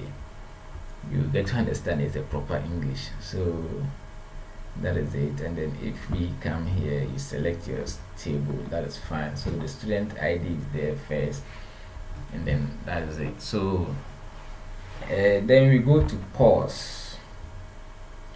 We are done with this. We're now going to course. So the course table is basically the name of the course, the course code, and then the credit hours. So if we come here, create a table course, and then we have a course ID, which shouldn't be integer, or others are like C412 A what, so we can make it integer. Let's make it a varchar. You don't know whether it's 3 digits, like C55, C what, C what. For example, if you look at my course code, my courses, where will I find this? And the document, and I think slip. Something like this is the course code. CSM CSM 377 and then C399. So it's a mixture of characters and numbers, so we can use, and these are the credit hours. These are the credit hours. So we can use integer, we have to use VARCHAR. So VARCHAR, and that one is 6. So if we are to assume that one, let's say it's 6. But if we know everything will be 6, then we can use char. If you know every course code will be 6, then we have to we are okay to use char. And then the name of the course, the name of the course, which is VARCHAR. That one varies. So of course the name is long, but still it can be that longer than 64.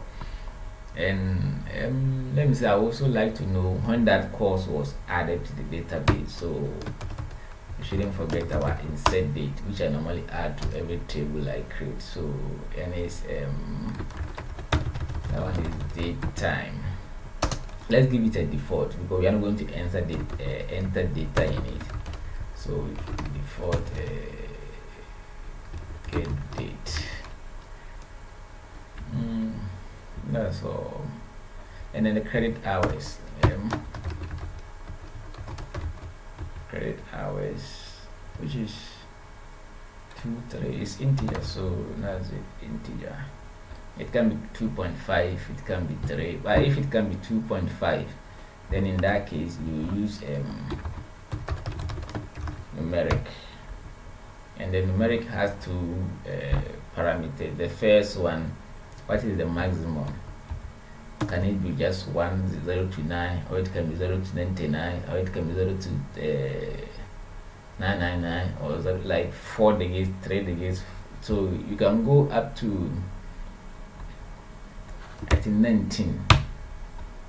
And then is there decimal places? 1 decimal place, 2 decimal place, the hand down to you give decimal places. That is if it can be 0 points. Sometimes like in engineering or like in higher maths, where you need that crazy decimals, so you put it there. But you can also use decimal to work with the same parameters. But credit hours, we want to use integer. We take this one out. I think there is also like tiny int, or is it like int 2. This is not working.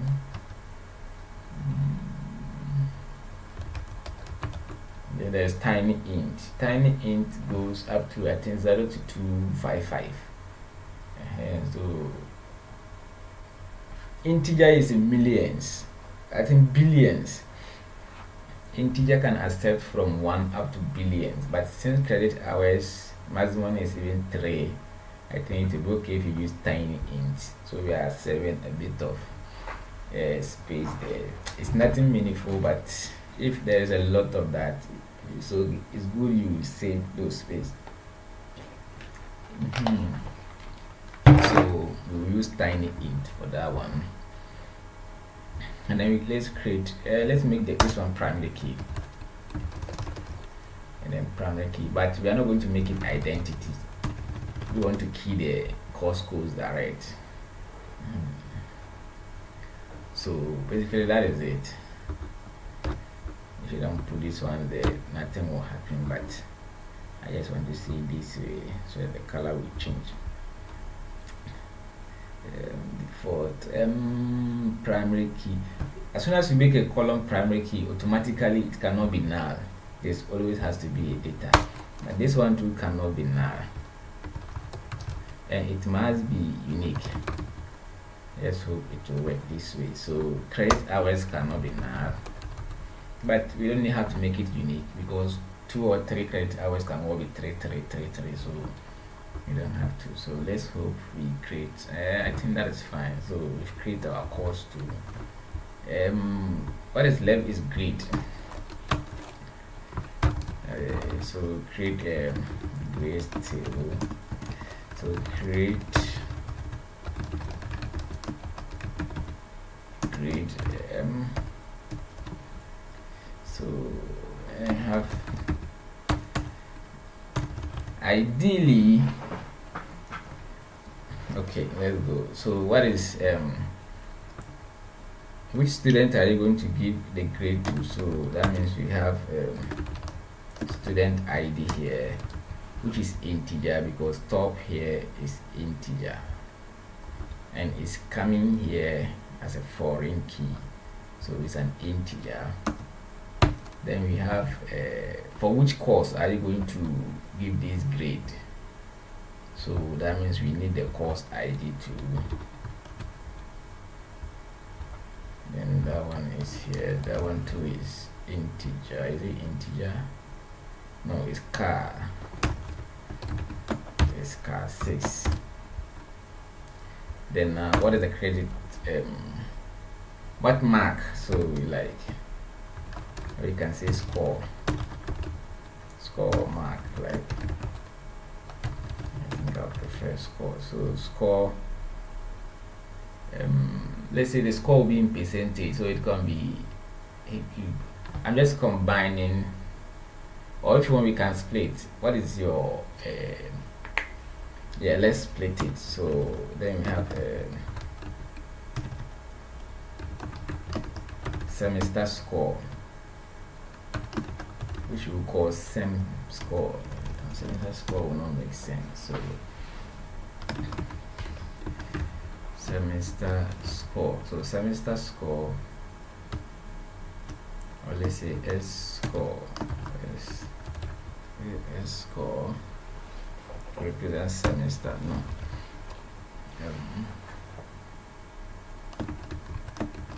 I'll make it sem score. It can be, let's say it's over 30 and 15, you can get 15.2, 15.21. So that's it. So we are going to use numeric, and it can go maximum of 32 degrees, like 99, maximum will be 99. So like numeric 2 degrees, and the decimal place is, let's say 2, but ideally 1, but let's make it 2. So because let's say 21.2, mostly you don't see like 21.12 on those things. So we have the semester score, and then final score, or exam score, the main exam score. We have that one will be numeric, and then we have the same to this one to like, and then 2 degrees numeric, and then I'll not forget my rule. Then let's say then the total, which is over 100, which is also the same to maximum 2. I will not forget my rule. Which time and date was this record inserted? It's very important. Insert date. So you have date time, default will be get date. So this is not null, not null, not null, not null. Then here to this one will be not null, but let's remember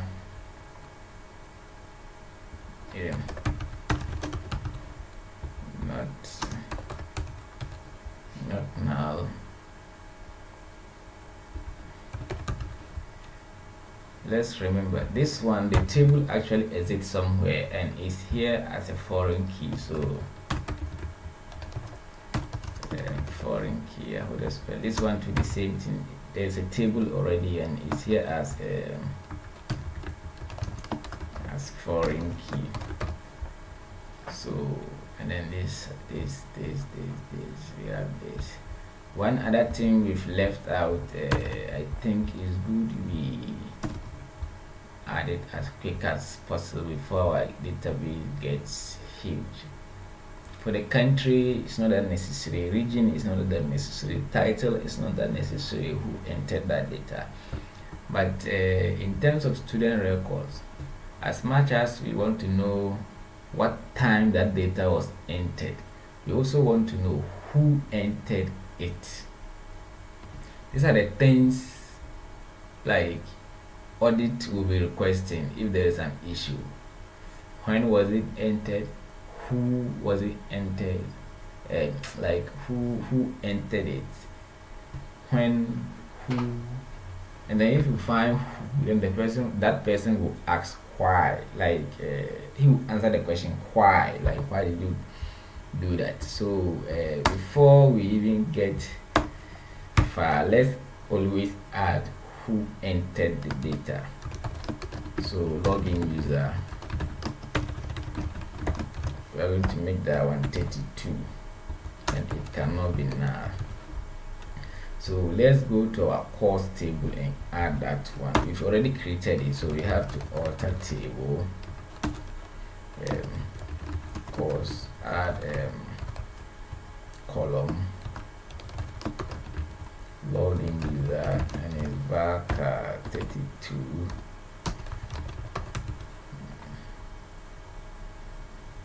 It's not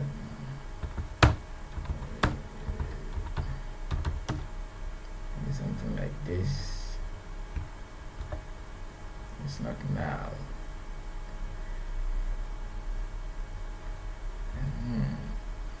Yeah, it's not now. I just hope it works. Okay, so we've added that, and then if you select all from a course, you should see that user. Yeah, that's it. So it will always record who added that record, and if we go to students, that one to the same thing. Let's add, so we are going to alter table student, add login user is back 32. So we are going to add it to that one too. So the student is important, we know who entered that record and then when the person entered it. So the login user answers the question who entered it, and then the insert data will answer the question when it was entered. So for grade 2 we have it who, and then who, and then when. So we are able to answer those two questions, and if you are able to find who and then when, then that person will be able to answer the audit query part of why, like why did you delete this data, why did you add this data, why did you update this data. That your database cannot answer those questions. It can only give when and then who did it, and then what the person did to the database can answer. Like it can say the person deleted, the person added, the person updated, the person added it twice. So what the person did, the database too can answer, but why, that one is in the mind of the person who did the delete or the insert. So we have this one too here. Yeah, it's intact, right? But there is something little here we have to look at. You see, the total score is this one plus this one, that gives the total score. This one plus this one, that gives a total score. So we don't need this total score. If we know this, we can always get a total score. So we don't need to save the total score as a column. It's called a derive field, and you can always derive it. If you do select SEM score plus exam score as total score, this will work.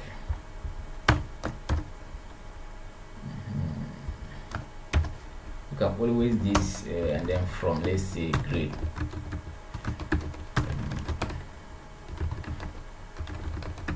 where student ID is equal to, let's say, 1. You can always use this one to get that total column that was here. So you don't need that total column there. So this is it, and then we create our grade table. So if you do select all from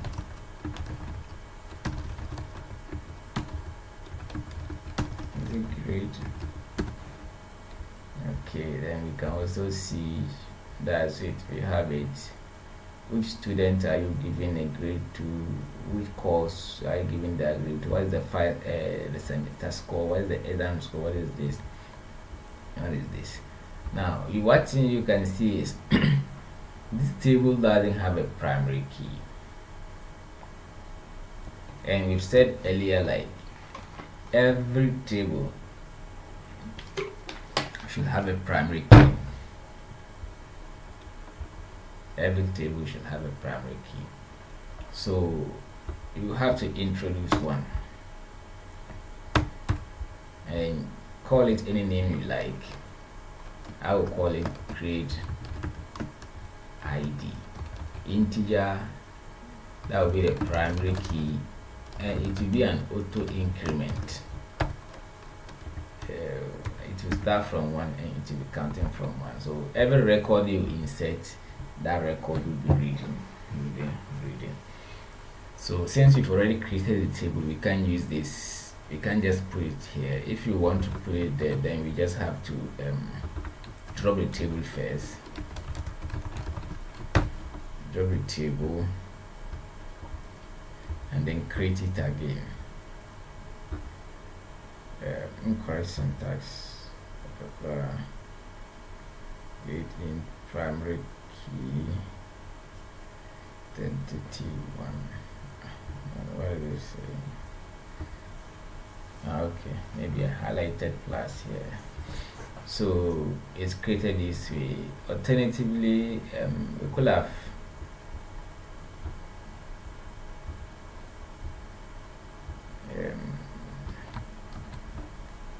let's see, the first one we created, and we could have altered that one. We'd add grade ID. It will be integer. It will be primary key. So that's it. We could have used alter to add that after creating the table. Whichever way, we forgot to make it identity auto increment, so we can still alter table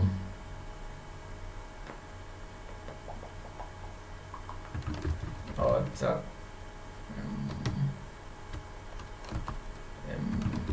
alter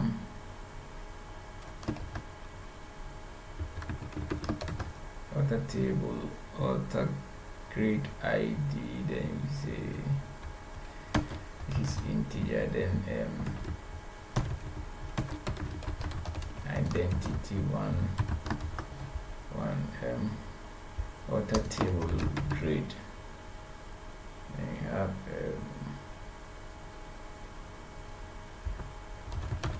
the alter column.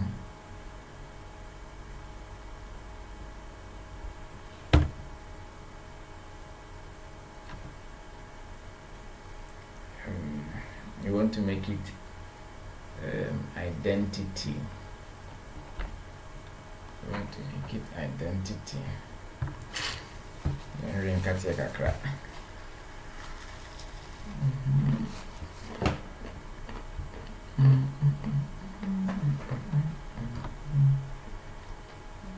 Order table.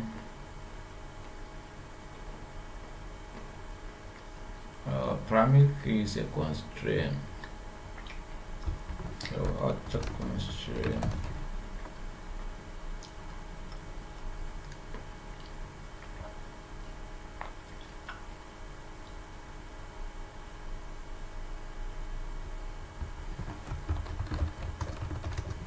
Primary key. Yeah. Maybe. What we are going to do is so simple. Just drop it that, and then add this primary key, and then go this way. That's all, and then anybody interested can try to find out how this one works, altering the constraint. Or you could have also dropped just the constraint, the primary key constraint, and then you come and add a primary key, and in that time you can add the identity.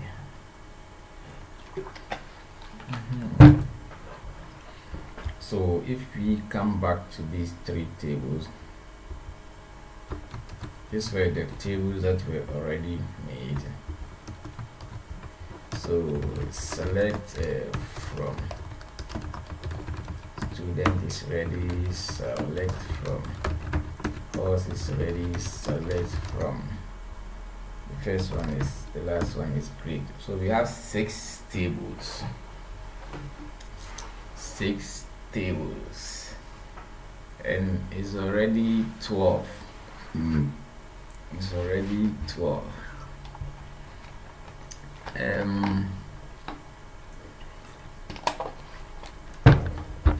Let's see so far what is left. We've done this, we've done create, delete, not null, we've done unique, we've done primary key, we've done check, default, we've done index, auto increment, we've done date, we've done we are done. So I think there's one we have to do here. Check this one. That one too, you have to do it. Take for example semester score. Maximum should be 30, and then the exam score maximum should be 70. Like, no, the system should not allow somebody to get like 40 at the semester. You see, this whichever school you are designing the database for, that is their rule. The semester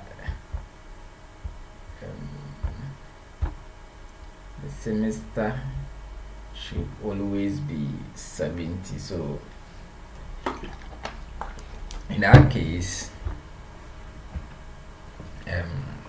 let's say first of all, if you are now creating the table and you want to add that and drop it, then you will say check exam score, check welcome to Artificial Intelligence. This course was check. We are coming to an artificial intelligence by Peter Norvig and check. So exam score,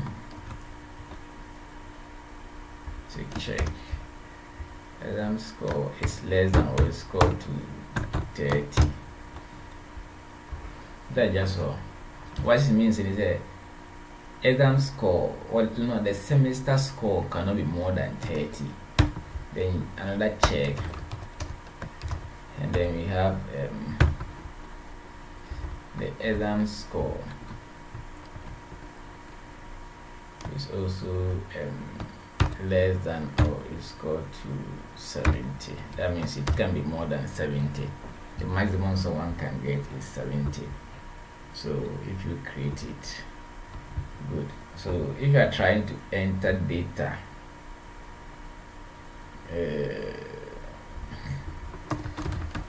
let's try select all from student. Let's see the columns. So insert into student. Which column are we going to enter? Student ID. Student ID. First name, surname, DOB, mobile address, region ID, email, gender. Insert date we are not entering because we've given a default value, so the system will enter it automatically. And then title, ID, then login user. Why is still not showing? Why is login not showing? Login user to underline it. Maybe it hasn't refreshed yet. So if you press Ctrl plus Shift plus R, Ctrl plus Shift plus R, it will refresh, and all new tables you've created, like all new columns, or update or alter you've done, the system will now be okay with them and do not highlight, underline them again. So what values are we entering into them? The student ID, let's say that one is 1. First name, let's say Jinjua.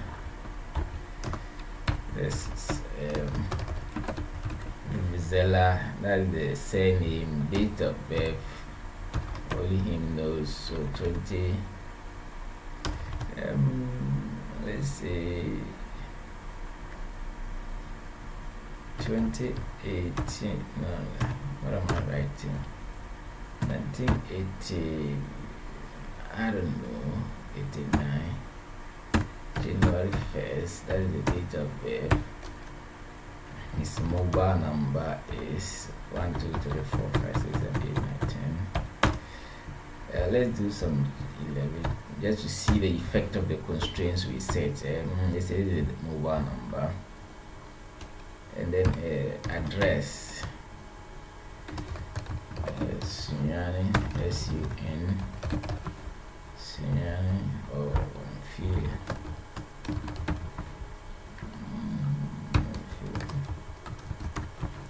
Perhaps 100, and we have region ID, so you have to check region, and then region ID. He is in region 5, that is region 1, that is Buna Hafo, and region 1 is Ghana, so his region ID will be 1. And then email at the Zella.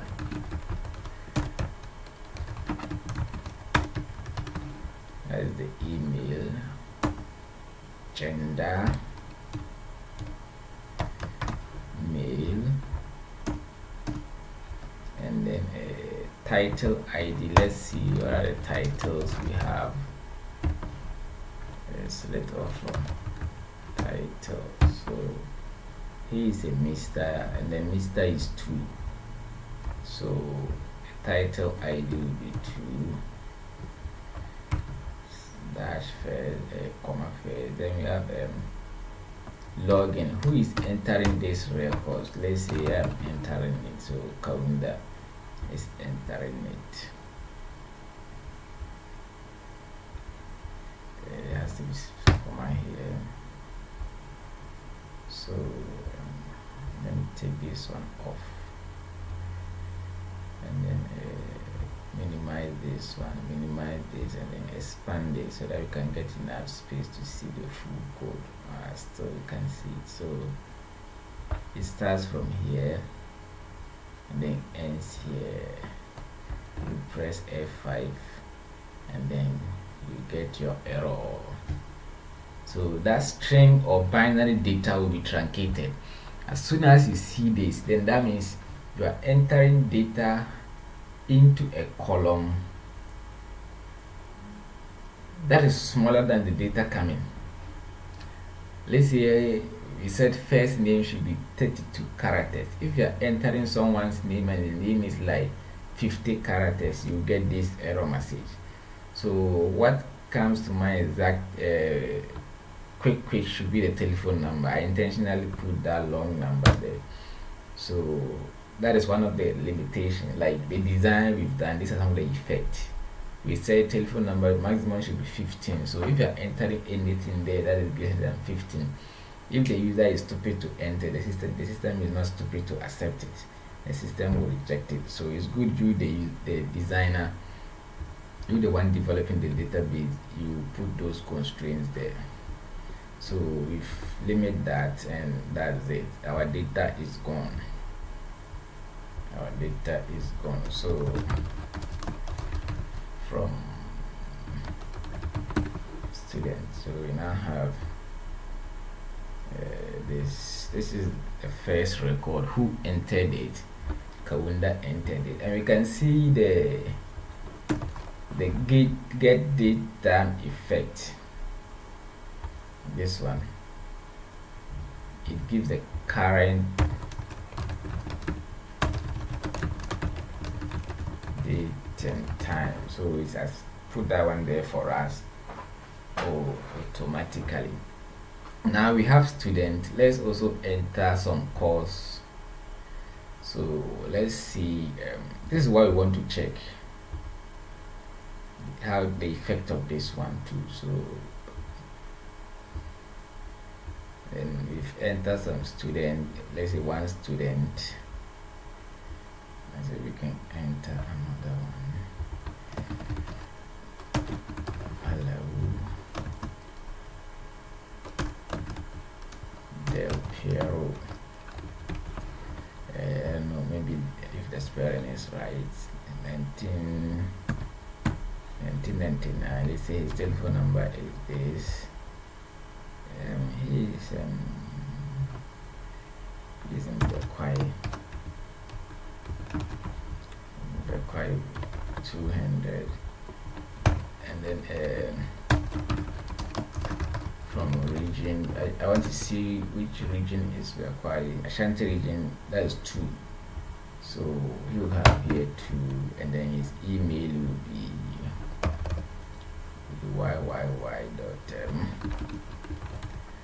yyyy.alawi.com. He's also mail.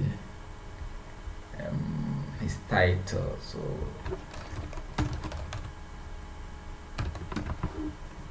his title is let's give him Doctor, so 4, and then who entered this name? Let's see, Samuel.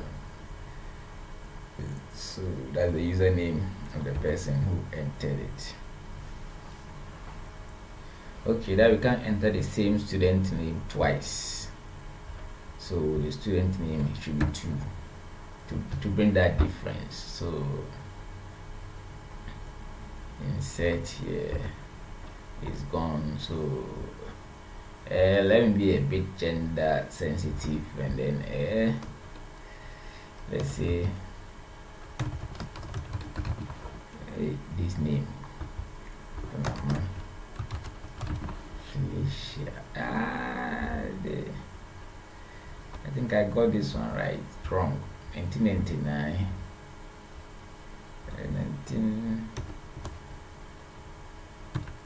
1988.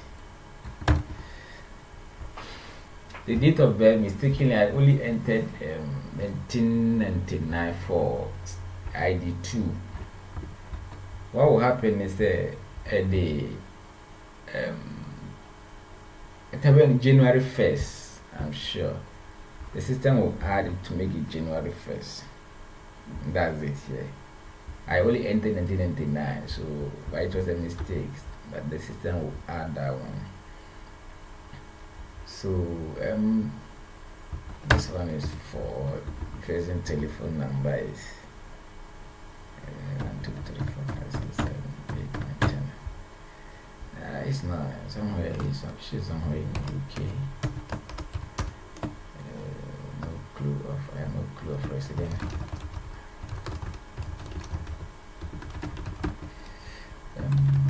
Address. Then the title. That is which UK, which region. Okay, what we can do is let's see, select from country. So let's try and add insert into country. We are going to insert name, value, United Kingdom. So we're going to enter United Kingdom, and then you can see then we have they use province or state, the districts, regions. And we have let me see, UK then use states.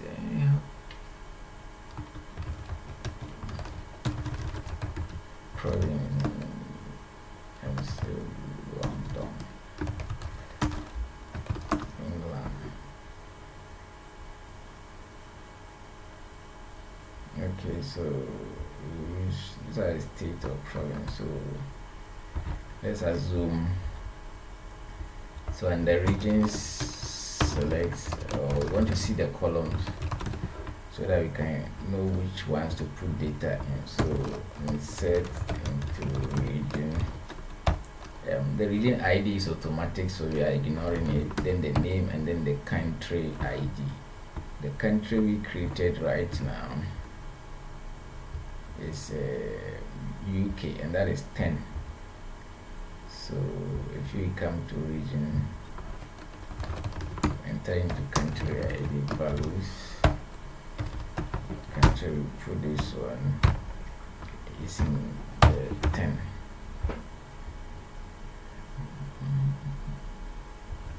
Set into date is values S. So this is it. So if you select all from region, that's 17. So that data we are entering, here will be 17. So email Konama at idontknow.com. She is she married? Yes. Is she married? Yes, she's married. So 3. So here will be 3. Who is entering this data? I am entering. Very painful, but I have to enter. And then if you insert, if you run it, you can see it's gone. So if we select again, select all from student, you will have this. So now we want to enter grade. The reason why we have to enter into course and student first before we enter into grade is like the country and the region scenario. Country must exist before you can create regions under the country. The same way, if you don't have a student, you don't have a course, then the grade you have, who is for that grade? And so you have to get a student first. And if you can grade him, then the course, you have to have the course first. So the student must exist, the course must exist before you can say this grade is for this student and it's for this course. So if we come to grade and then we select, so you see the column, so you can insert into grade. The first one, grade ID, we should remember that one is identity, so it will be inserted automatically for us. We don't have to bother about it. So the second one is student, and we have 3 students with ID 1, ID 2, ID 3. ID 3 is Konama, I remember, so I'll put her ID. So ID 3. The second one is course, so let's see the course.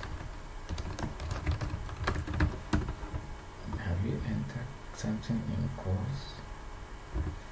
No, we've not entered anything yet, so let's insert something into course. Insert into course. You have I want to the course ID. No, that one is not unique, like it's not auto. So the name of the course, credit hours, and then who did it. The insert date will still be automatic for us, and then values, the course ID. Let me duplicate these ones. top. We have this one, and the list is this. So we have they all begin with CSM. So CSM 377. So CSM 377. Now when there is space, I think the CSM space 377. The name of the course. You have selected. Let me select it. I highlight it. The name of the course is this. Then we have credit hours is 2. So credit hours is 2. Is credit hours is to the login. Who is entering it? Let me see. It's calendar. So Control F.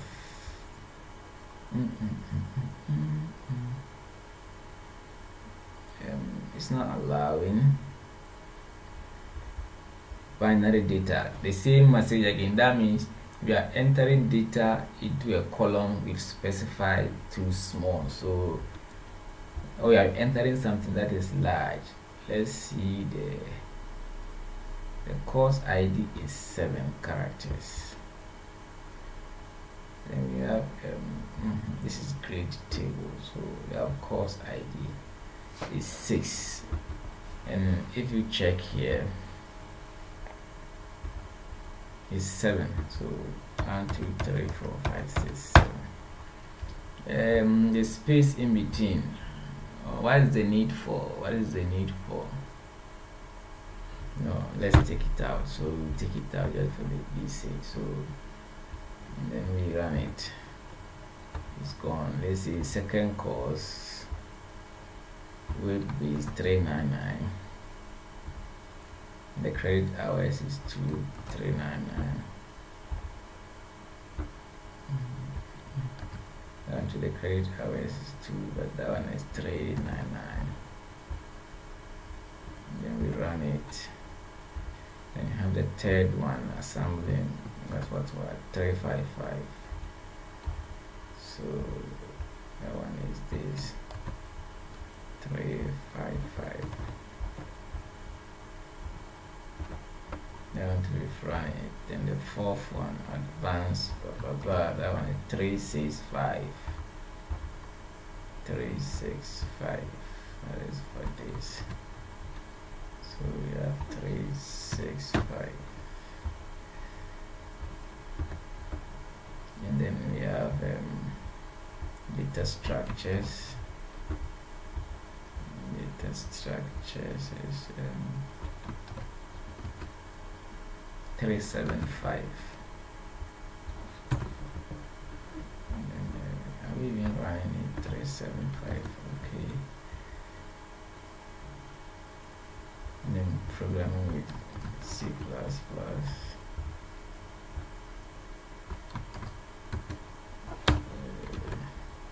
That one, the credit hours is 3. Okay, no problem. So I failed to. Yes, you cannot insert duplicate. Programming with C++ 383. 383. So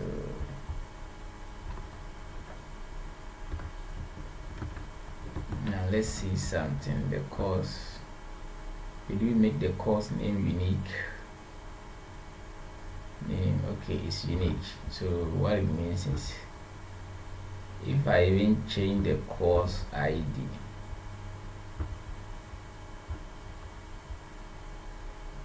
if I even change the course ID to something like this, and this one repeats the same thing, it will still give error. It will not allow you any. But if you bring space here, it will allow. So that is something else. You can look at trim. If you want to insert the data, you can trim it first. For if not, if somebody puts space here, it will see it as something different. You need to allow it. So let's see what is next. They are 395. So we have 395 and 395, and then I did 395, and then let's see, select course now. But I made mistake with this one. I think is the, you see, all the time is there right for us. All these ones, the credit hours are 3, not 2. So let's update those ones. So update UP, update course, set credit hours is got to 3. Where God, hey, what is the light doing? Where course ID not in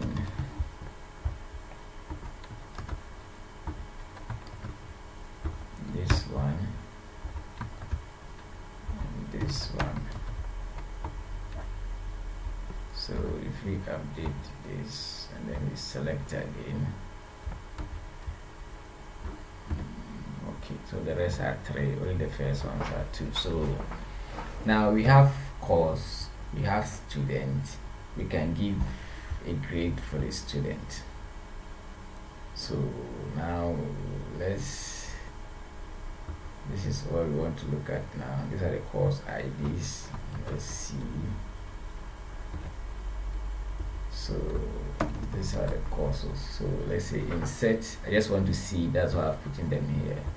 And here I want to see the columns and enter. So insert into grade. We are inserting into student ID,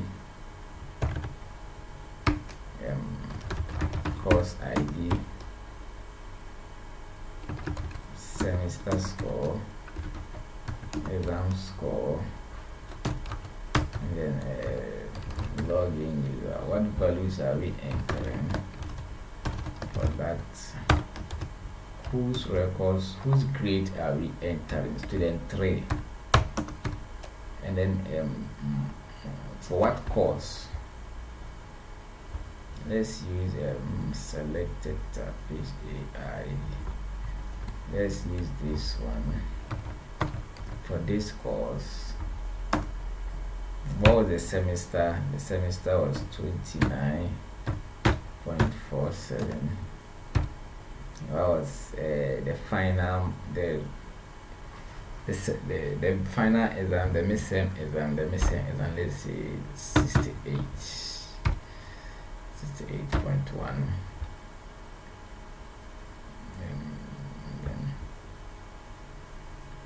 And who inserted this record? Who inserted this record? Okay, calendar. So that's it. Now let's insert this grade. Arithmetic overflow. That is great. Let's see the let's see the definition of arithmetic and the grade table.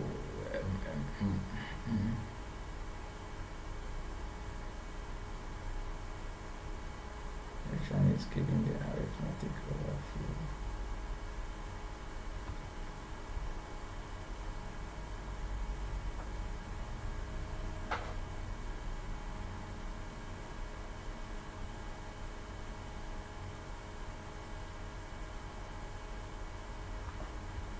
Student ID, course ID, this exam score.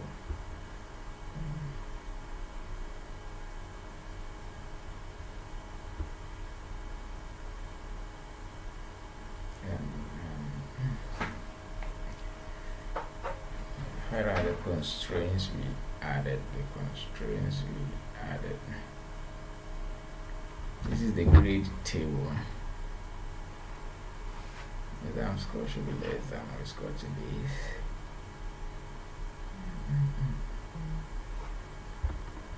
Let me see something. Could it be like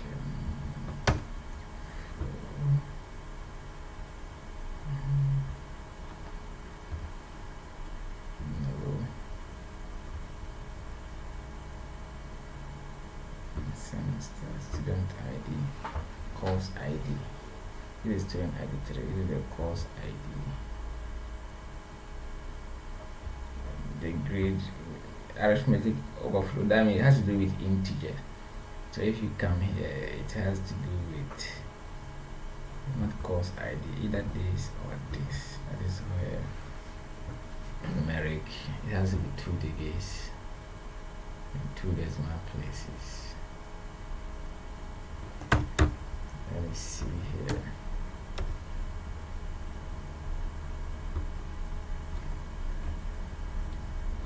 I'm creating it again. Let me see how this will make it perfect. Incorrect syntax. I didn't highlight the right place. Yeah, okay. It's gone. That is 2 digits. Anyway. Okay, so I increased the number of digits from 2 to 9. Maybe it's seeing this one as 1, 2, 3, 4. So it's I don't know. So we've entered the first person, second person. This is 1 for this course, assembly language. This is the ID. You see the person got 35. And this is 61 who entered the data. Kawinda entered. And then you can see it's not allowing. You see there is a constraint on the semester score that it can be more than 30. And someone is giving 35. Okay, it's a student, there's a table on the grade column, exam score. That means there's a constraint, there's a check constraint on the exam score. And that check constraint really makes sense. That is this one. You can enter data for exam score that is more than 30. So if you come here, 30, the person can get it. And this person, I have to fail him. So here, I'll give him 10. Yes, I'll fail him. So insert into this. Is gone. So let's see, select all from grade. Okay, so this is it. And exam score is this. The semester score is 30, the exam score is 30. And let's see something. If I run this one again, it's gone.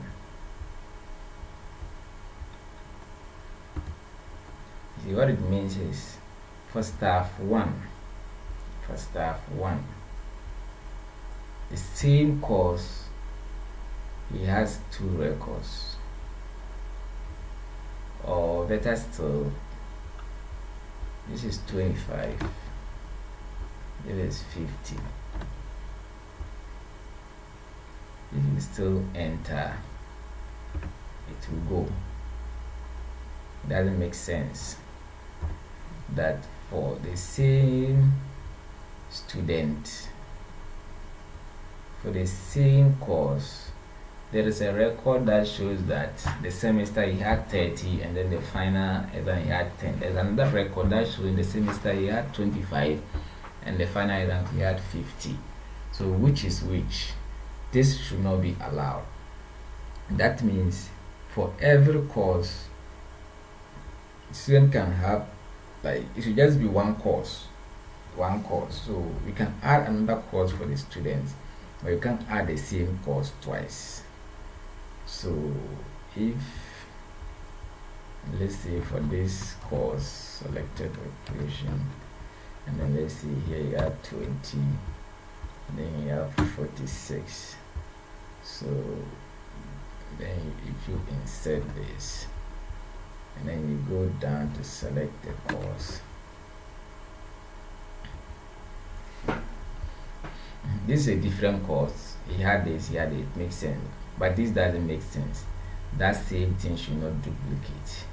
So to prevent that, like for the same course you can't enter two records for the same person, what you would do is you update the grade table, like alter table grade, the table grade, and then you have add the constraint. You're going to add unique constraint to that tool. Add constraint. Then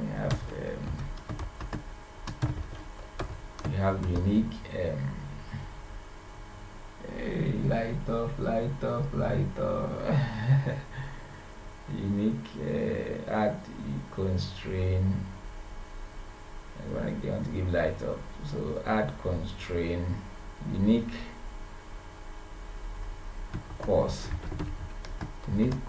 and student.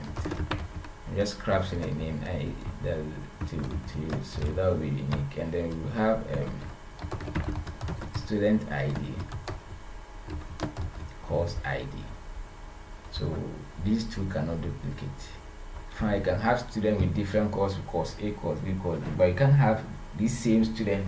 This is his mark for this course. That same student has that same marker again. That should not work. So column A does not exist. Unique.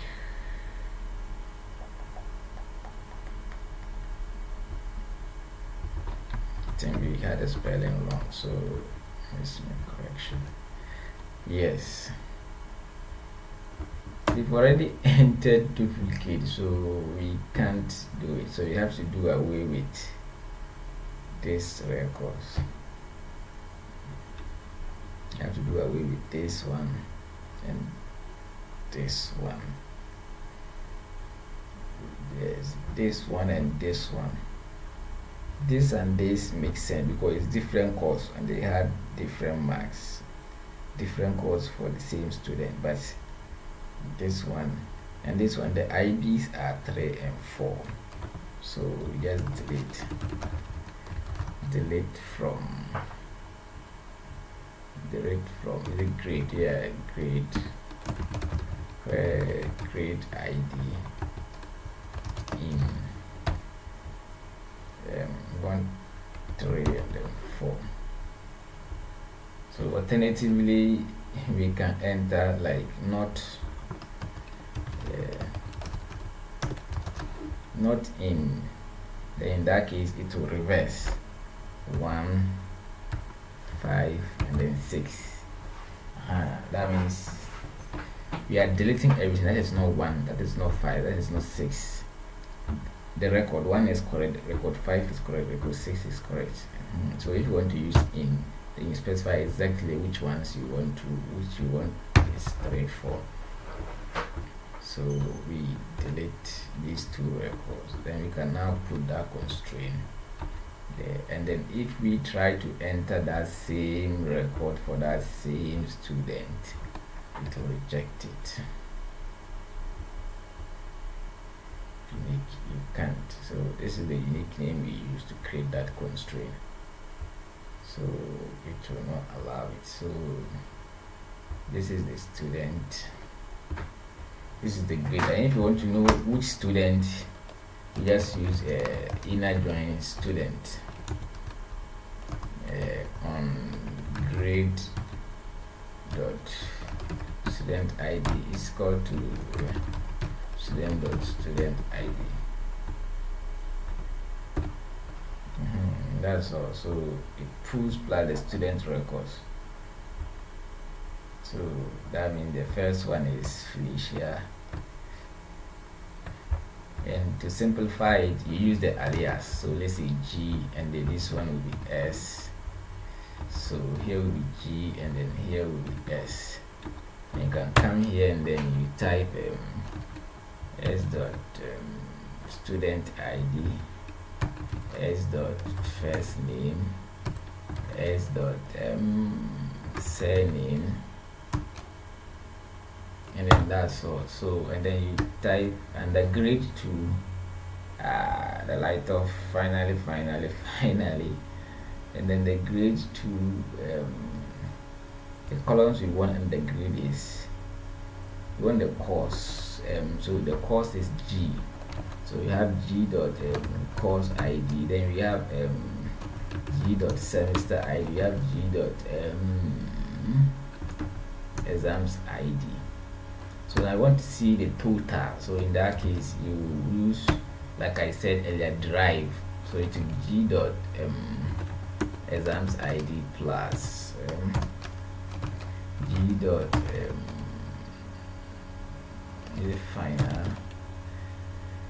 The first one is so exams ID. So this one will be as total. So these are the columns. So we have this, and then this is the column up to here. So and then F5, and so for the first student, for this course ID, this is the how come there's 130? Okay, the first one is mid-sem. It's mid-sem, so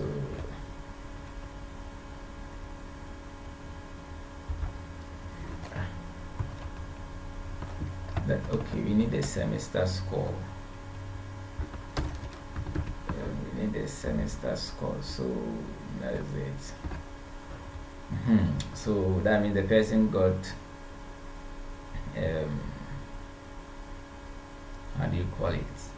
This is the total marks, and so this is why you don't need to save the total, because it's drive. You can always drive it. So that is it.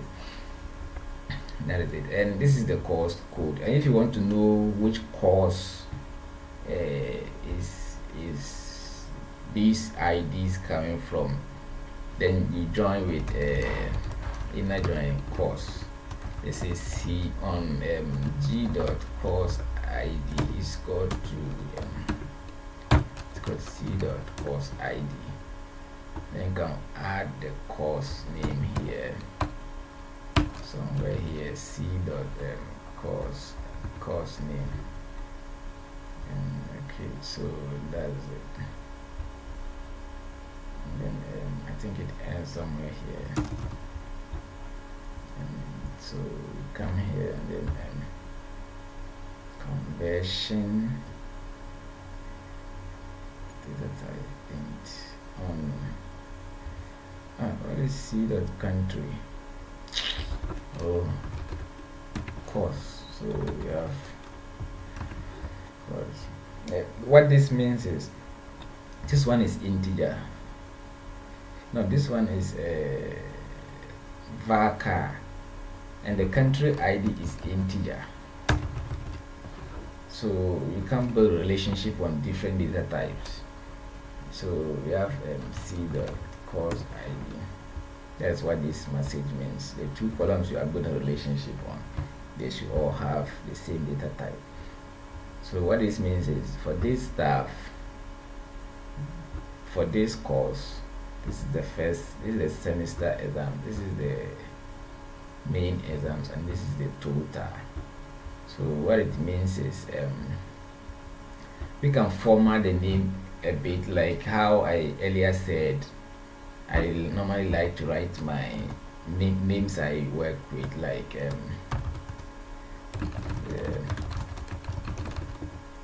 HMED. I'll format it as dash and then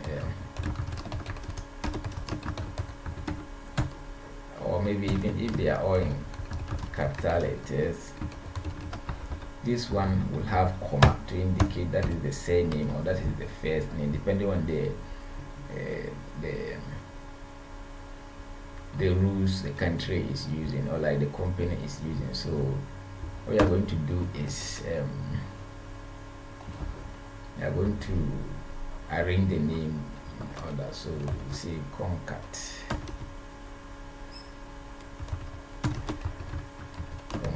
so we have first name, comma, second name as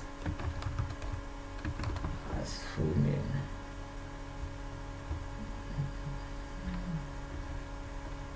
That's it. So the name has been combined, and then we need some space in between. So you want to see it clearly, it's actually like this. So that's the whole thing becomes one column, and then we need some space here.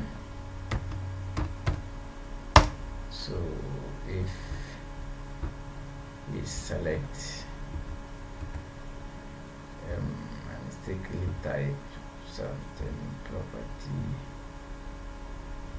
just hope F5. Okay, so now there is space in between.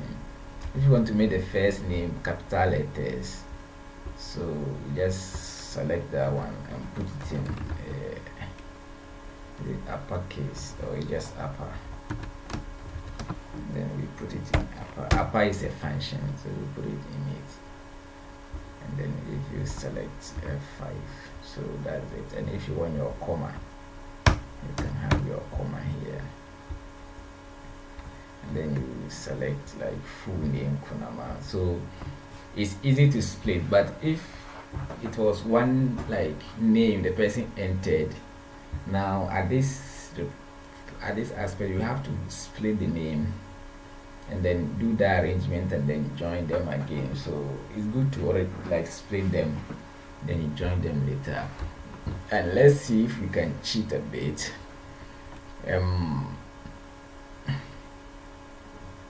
For the total, yes, we are going to grade. If total is greater than, where's my greater than 80, or let's say 90, then the person A, something like that. Like you have to get another column here that will indicate A, B, or C. So there is like case, exam score,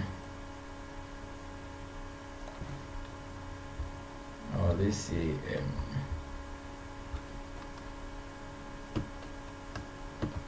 let me see, G score to case.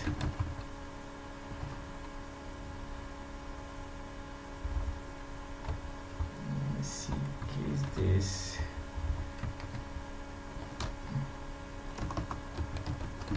We have end case. So we have when 1 then 3, when 2 then 5.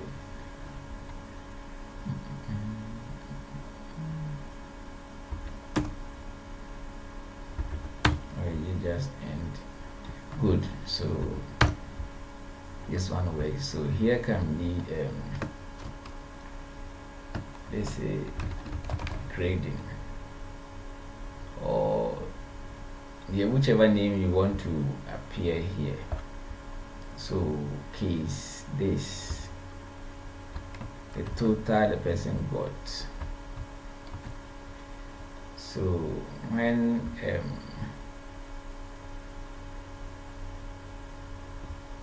it work when greater than 90?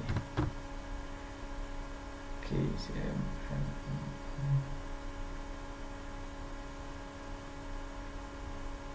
let's see, when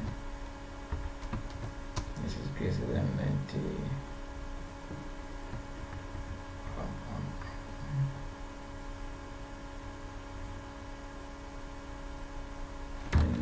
90 and 3.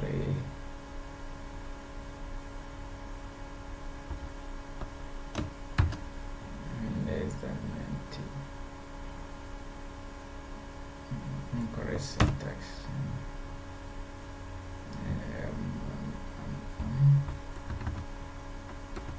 This one should go this way.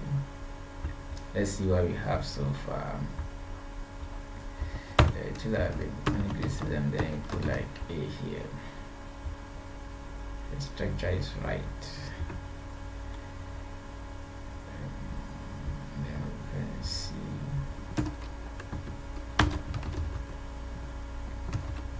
else. No.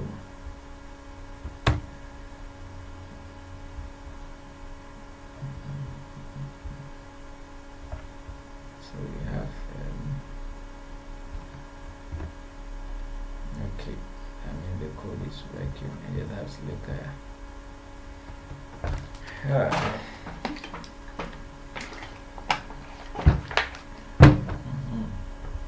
and you can use something like that also for the remarks, like if it's 90 and above, give the person excellent. There's another column for remarks. We can undo. We can have this for remarks, or it should be outside this. Outside is comma, and then okay, there's one comma already, so we have remarks. Then we end it. So if I have this one, so remarks 2 is there. You can have like when is 90. But this is not what we want. So we want let me see with one column. We should be able to use greater than or less than sign. So when this is greater than 1.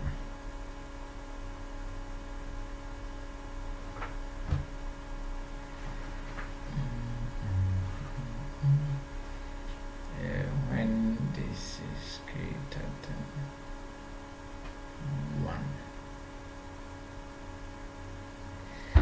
Well, let's cheat. So we say greater than or inequality TSQL select statement greater than or is equal to TSQL inequality. So let's see. No, select case. It's not just in select statement we need it in select, because you can use if to do, but you don't want it. You want to use select statement in select case.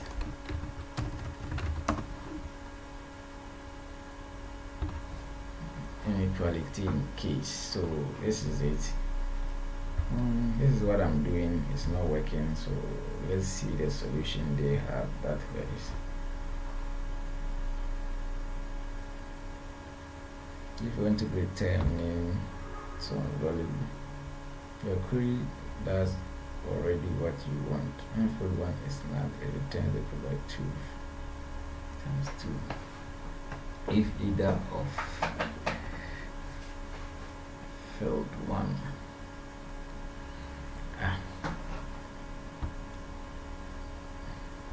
This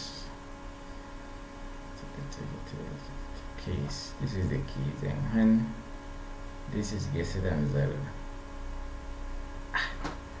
So why is it not working for me?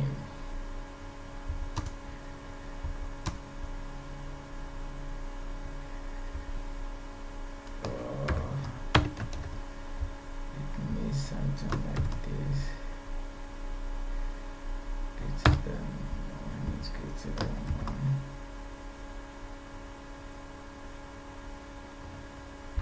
Correct syntax.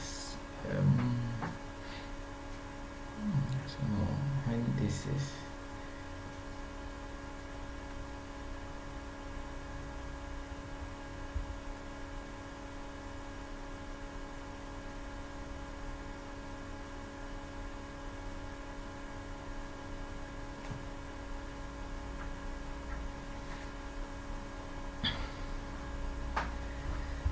interesting. So let me see, when one is greater than 2, 3.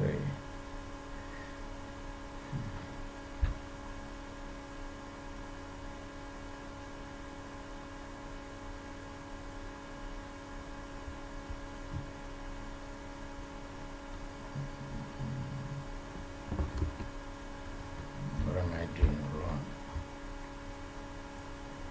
Select keys and fill this greater than 0. Then 1 and fill then A. Man. It's already 1.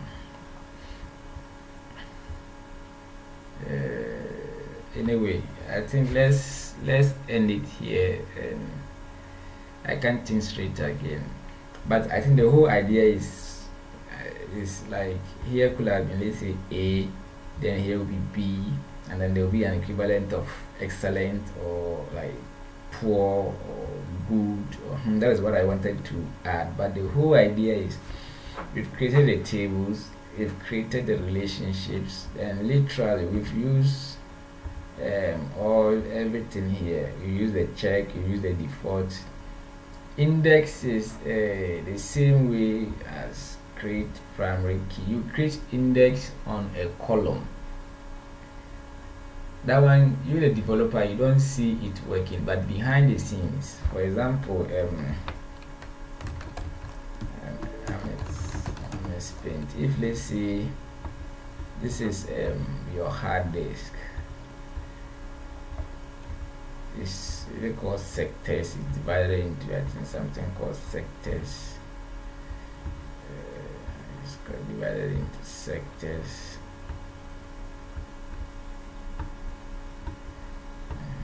So if the hard disks are divided into sectors this way, let's see, this one will be called sector. So what happens is, this data that we are pulling is not like it's stored on the hard disk. Like, we are seeing it. The first one is staff, student ID, followed by name, or if you go to the raw table,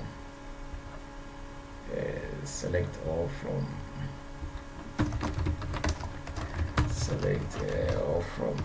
grade. So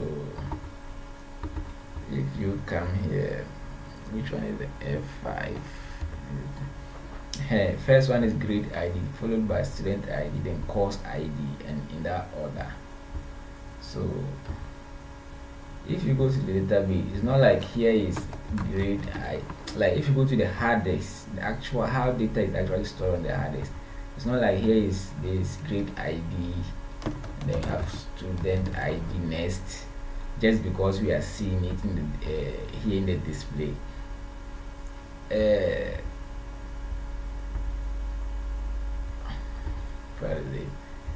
Grade can be here, student ID can be here, this can be here, a piece of form can be here, some small data about motivational messaging. It's like it's scattered in the hard, it's in the hard disk. But if you put index, it's kind of, you are forcing the hard disk to save these columns against each other.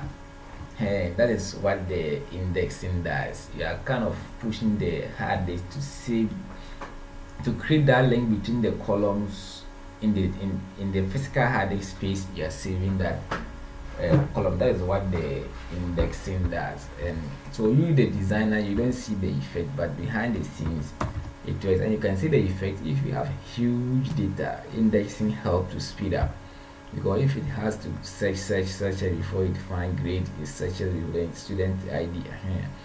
But if you use the index, you are kind of forcing it to put them at the same location, and it helps the system to retrieve those data quick. So you create it just, I think they're just like primary key. So like create table test, then we have then the ID int, let's say primary key, I can say index, let's say primary key, then we have a name, let's say age int, yeah, you add it as constraint. So if we come here, constraint, the name of the constraint, sort of unique, and we can put index, and then we have age. This idiot didn't work, so what are they saying? Expecting check foreign.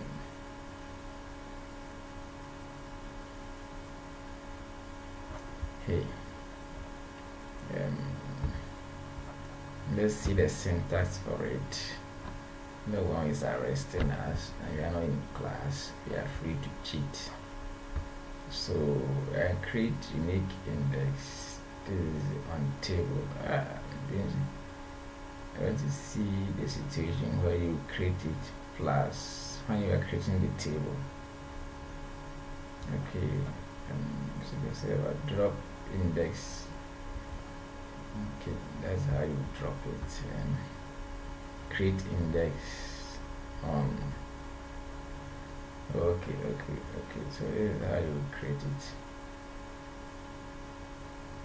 So it's index, this is okay. I wanted to create a table first, but this one also create table test age, and then we've created a table. Then we have create index, the name of the index on the table test, which column age. So age and ID, put them together.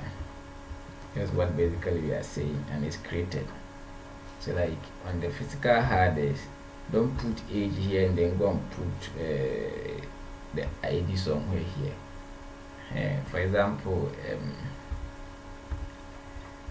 we have been retrieving this data definitely a lot. Like if you use it for reporting, right then, okay, let's just put something here to get the query to work. So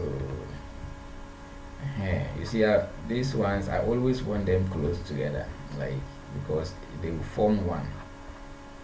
So I can create index on first name and that. So we have create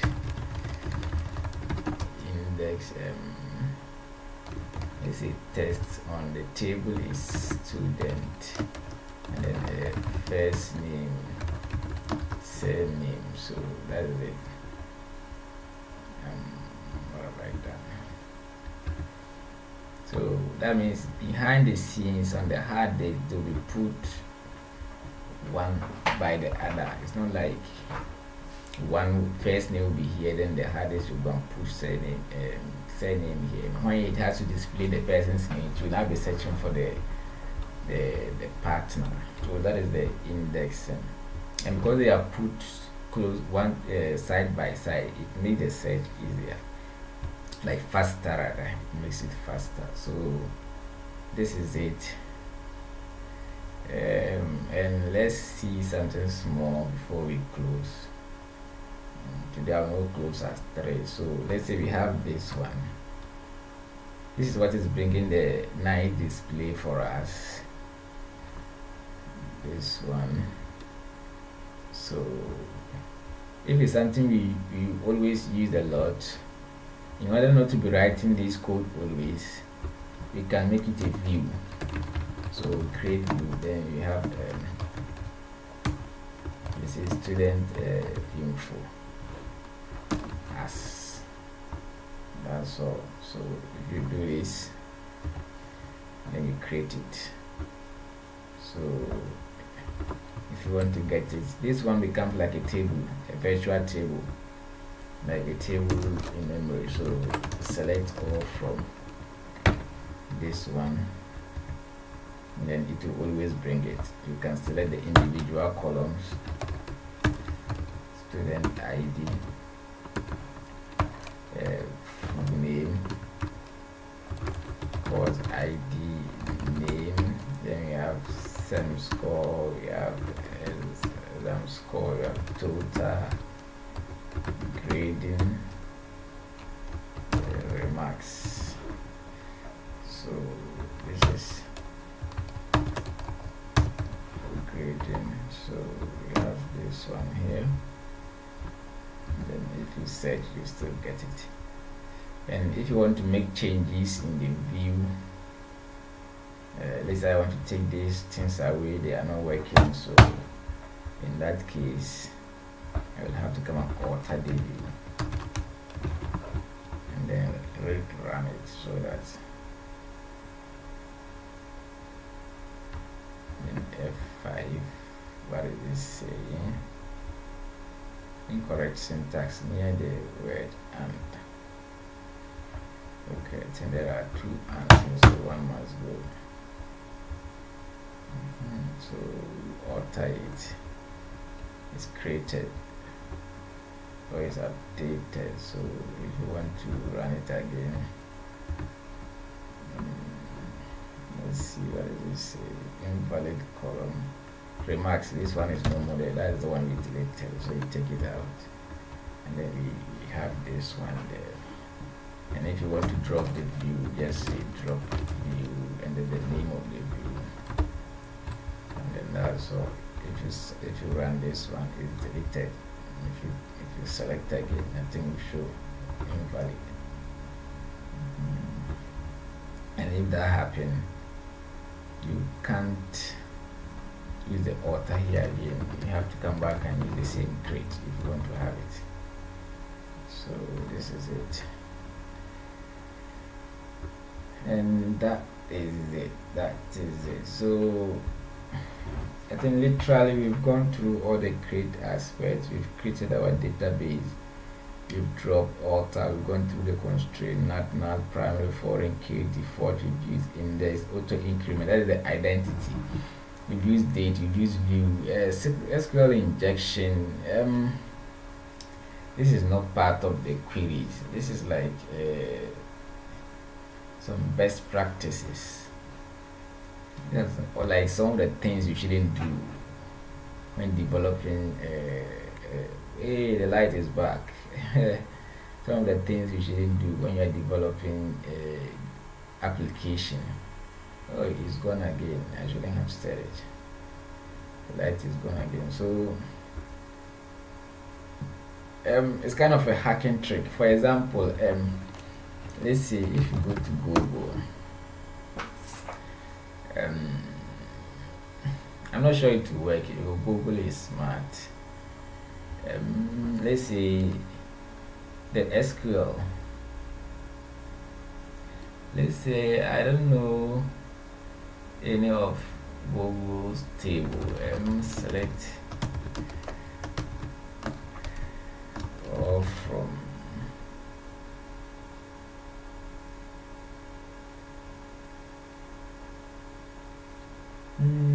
maybe I'll assume Google will have a table called user. So this one, so mostly if let me type it here too and see. Okay, it's not working, but if you look at it critically, I'm sure there is something this called sanitization. Like You don't just display, you don't just push what the user is entering into the database. You have to go through and see if there's no bad intention in it before for set into, like for example, if you take this one, this insert into we created here. Now just another another apostrophe can change the entire meaning of the code we've written. Just the entire meaning, it can mean something else. Anyone interested can Google around it, SQL injection. And I think the hosting, they're just telling us online where you want to, if you want to host your website and those, and that has nothing to do with coding. So the SQL injection that we are not going into, but anyone interested can read around it. It's a very, very interesting topic here. So that is it. But the best way around it is to, let's say for example, instead of entering this, we will not do that. We create as a procedure. Create procedure. Let's say student or grade insert. So first one is student ID. Is I think it's integer. Yeah, it's integer. The second one is course ID.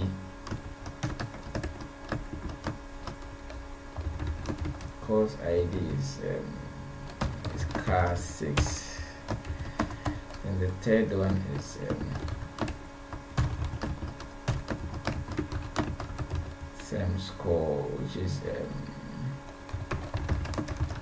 numeric, and then we have 9-2. The third one is exam score. Where is this? Exam score. That one too is numeric. We have 9-2. I have to bring comma here, and then login user.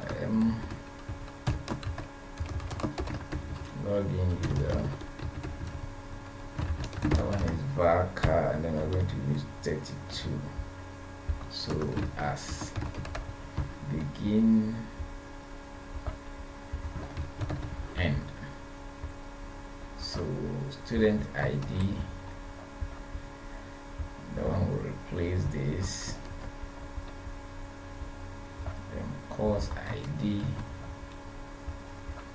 will replace this.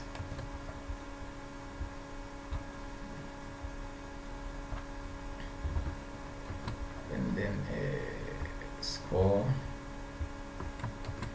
That is the semester score will replace this. The exam score will replace this. And then the login user will replace this. So what it means is we can run this one starting from the crate. We've created it. So if we want to insert, we are not going to use insert into grade. We are rather going to say execute this one. So the first one is student ID. What is the course ID? Let's say for this course,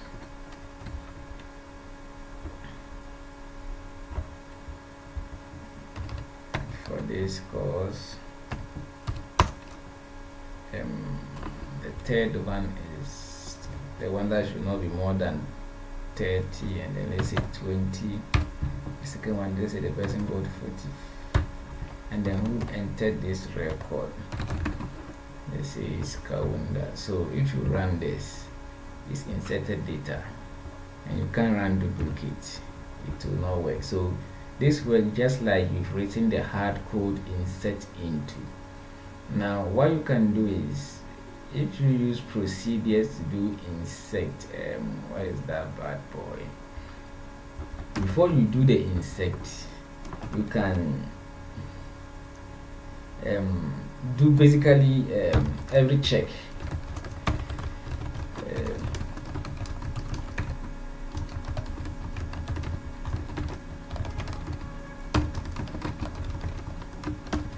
Into the database.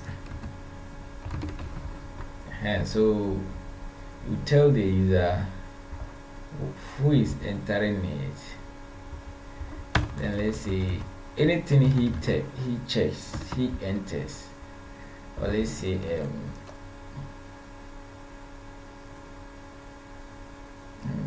maybe if he enters something like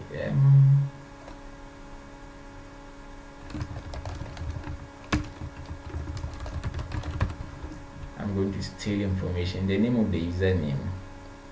Now before you insert it into the database, you can also say, you can also write a code here to say I'm removing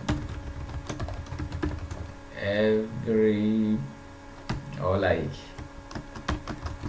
I will not insert anybody who wants to see information from my table.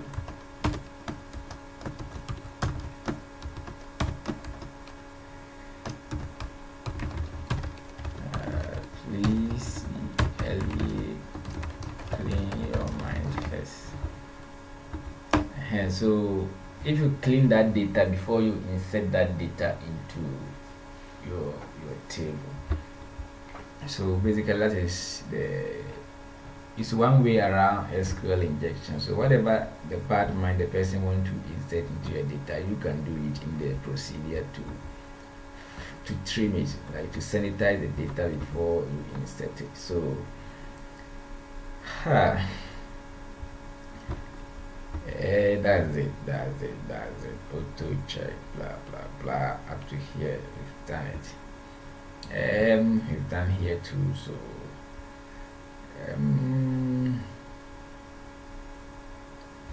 no, I wanted to do, in the beginning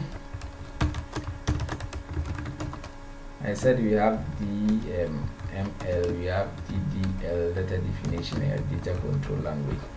The first video was about data manipulation. This one is our data definition. Though there are, if you select statement, we've used insert, we've used those ones. So they are basically we've made some of the data manipulation in it, but everything here from the definitions, except everything here. Everything here from the definition. So what is left is the manipulation, but mantaya. So God willing, tomorrow if I'm able, then I'll do that one. That one is not much. It's just few things like basically how to create users and say, okay, this user, if he logs in, he should only be able to open this database. He should not be able to open this database. And if he is able to open this, he should only see table X, let's say table 1, 2, or 3, or if he opens things like that. So if we come here finally, and then we refresh, and the tables, these are the tables we've created: country, course, grade, region, student. You don't need this, so we can drop the table, and then we just drag this one here, and then we drop it.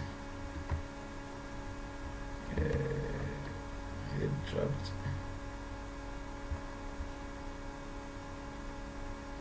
That's not exist. I mean, my first running worked. Table. Okay, so these are the tables we created, and then we created under programmability we created top here we created a view. So that this view will go under view. We created store procedure. So that is it here. Grade insert, it didn't create functions. No, it didn't create functions. It didn't create functions. So I'll do the data control language, God willing, tomorrow, and hopefully I will have another one that will just be on this, like procedure, function, triggers, and the rest that follows. So that is it for today. We've come a long way, and the name still holds. If you want to call me Kaunda, if you want to call me 348091010. I'm on WhatsApp, I'm on Telegram, and then my site is extremist.com basically. And anytime, I'm not an extremist, it's just for marketing purposes. Like, yeah, just that. So that is it. The name is Kaunda. This is it. Feel free anytime. Anything about database you want to call and ask, you can, or internet business, anything about it you can. Any time of the day, any night, you can call it. So I can call me. That's it. So on this note, but let me add this finally. Please do well to share with friends. Feel free. And I don't know, maybe if I have to copy this code and also paste somewhere, so if you can test it, I'll try and see if I can put it on some server so that it will be accessible for anyone who want to. But for the video, feel free to download, feel free to share. And if you think it's too big for you to download on YouTube, just call me. I'll tell you where I am, and then you come with pen drive or whatever you want. You come with it to copy. I have a lot of other ones too on my machine, and then those two I've published on YouTube. Basically, I have all of them on my machine, so you can get in touch. There's no light. I want to say bye bye, but there's no light, so that's it. God willing, see you another time.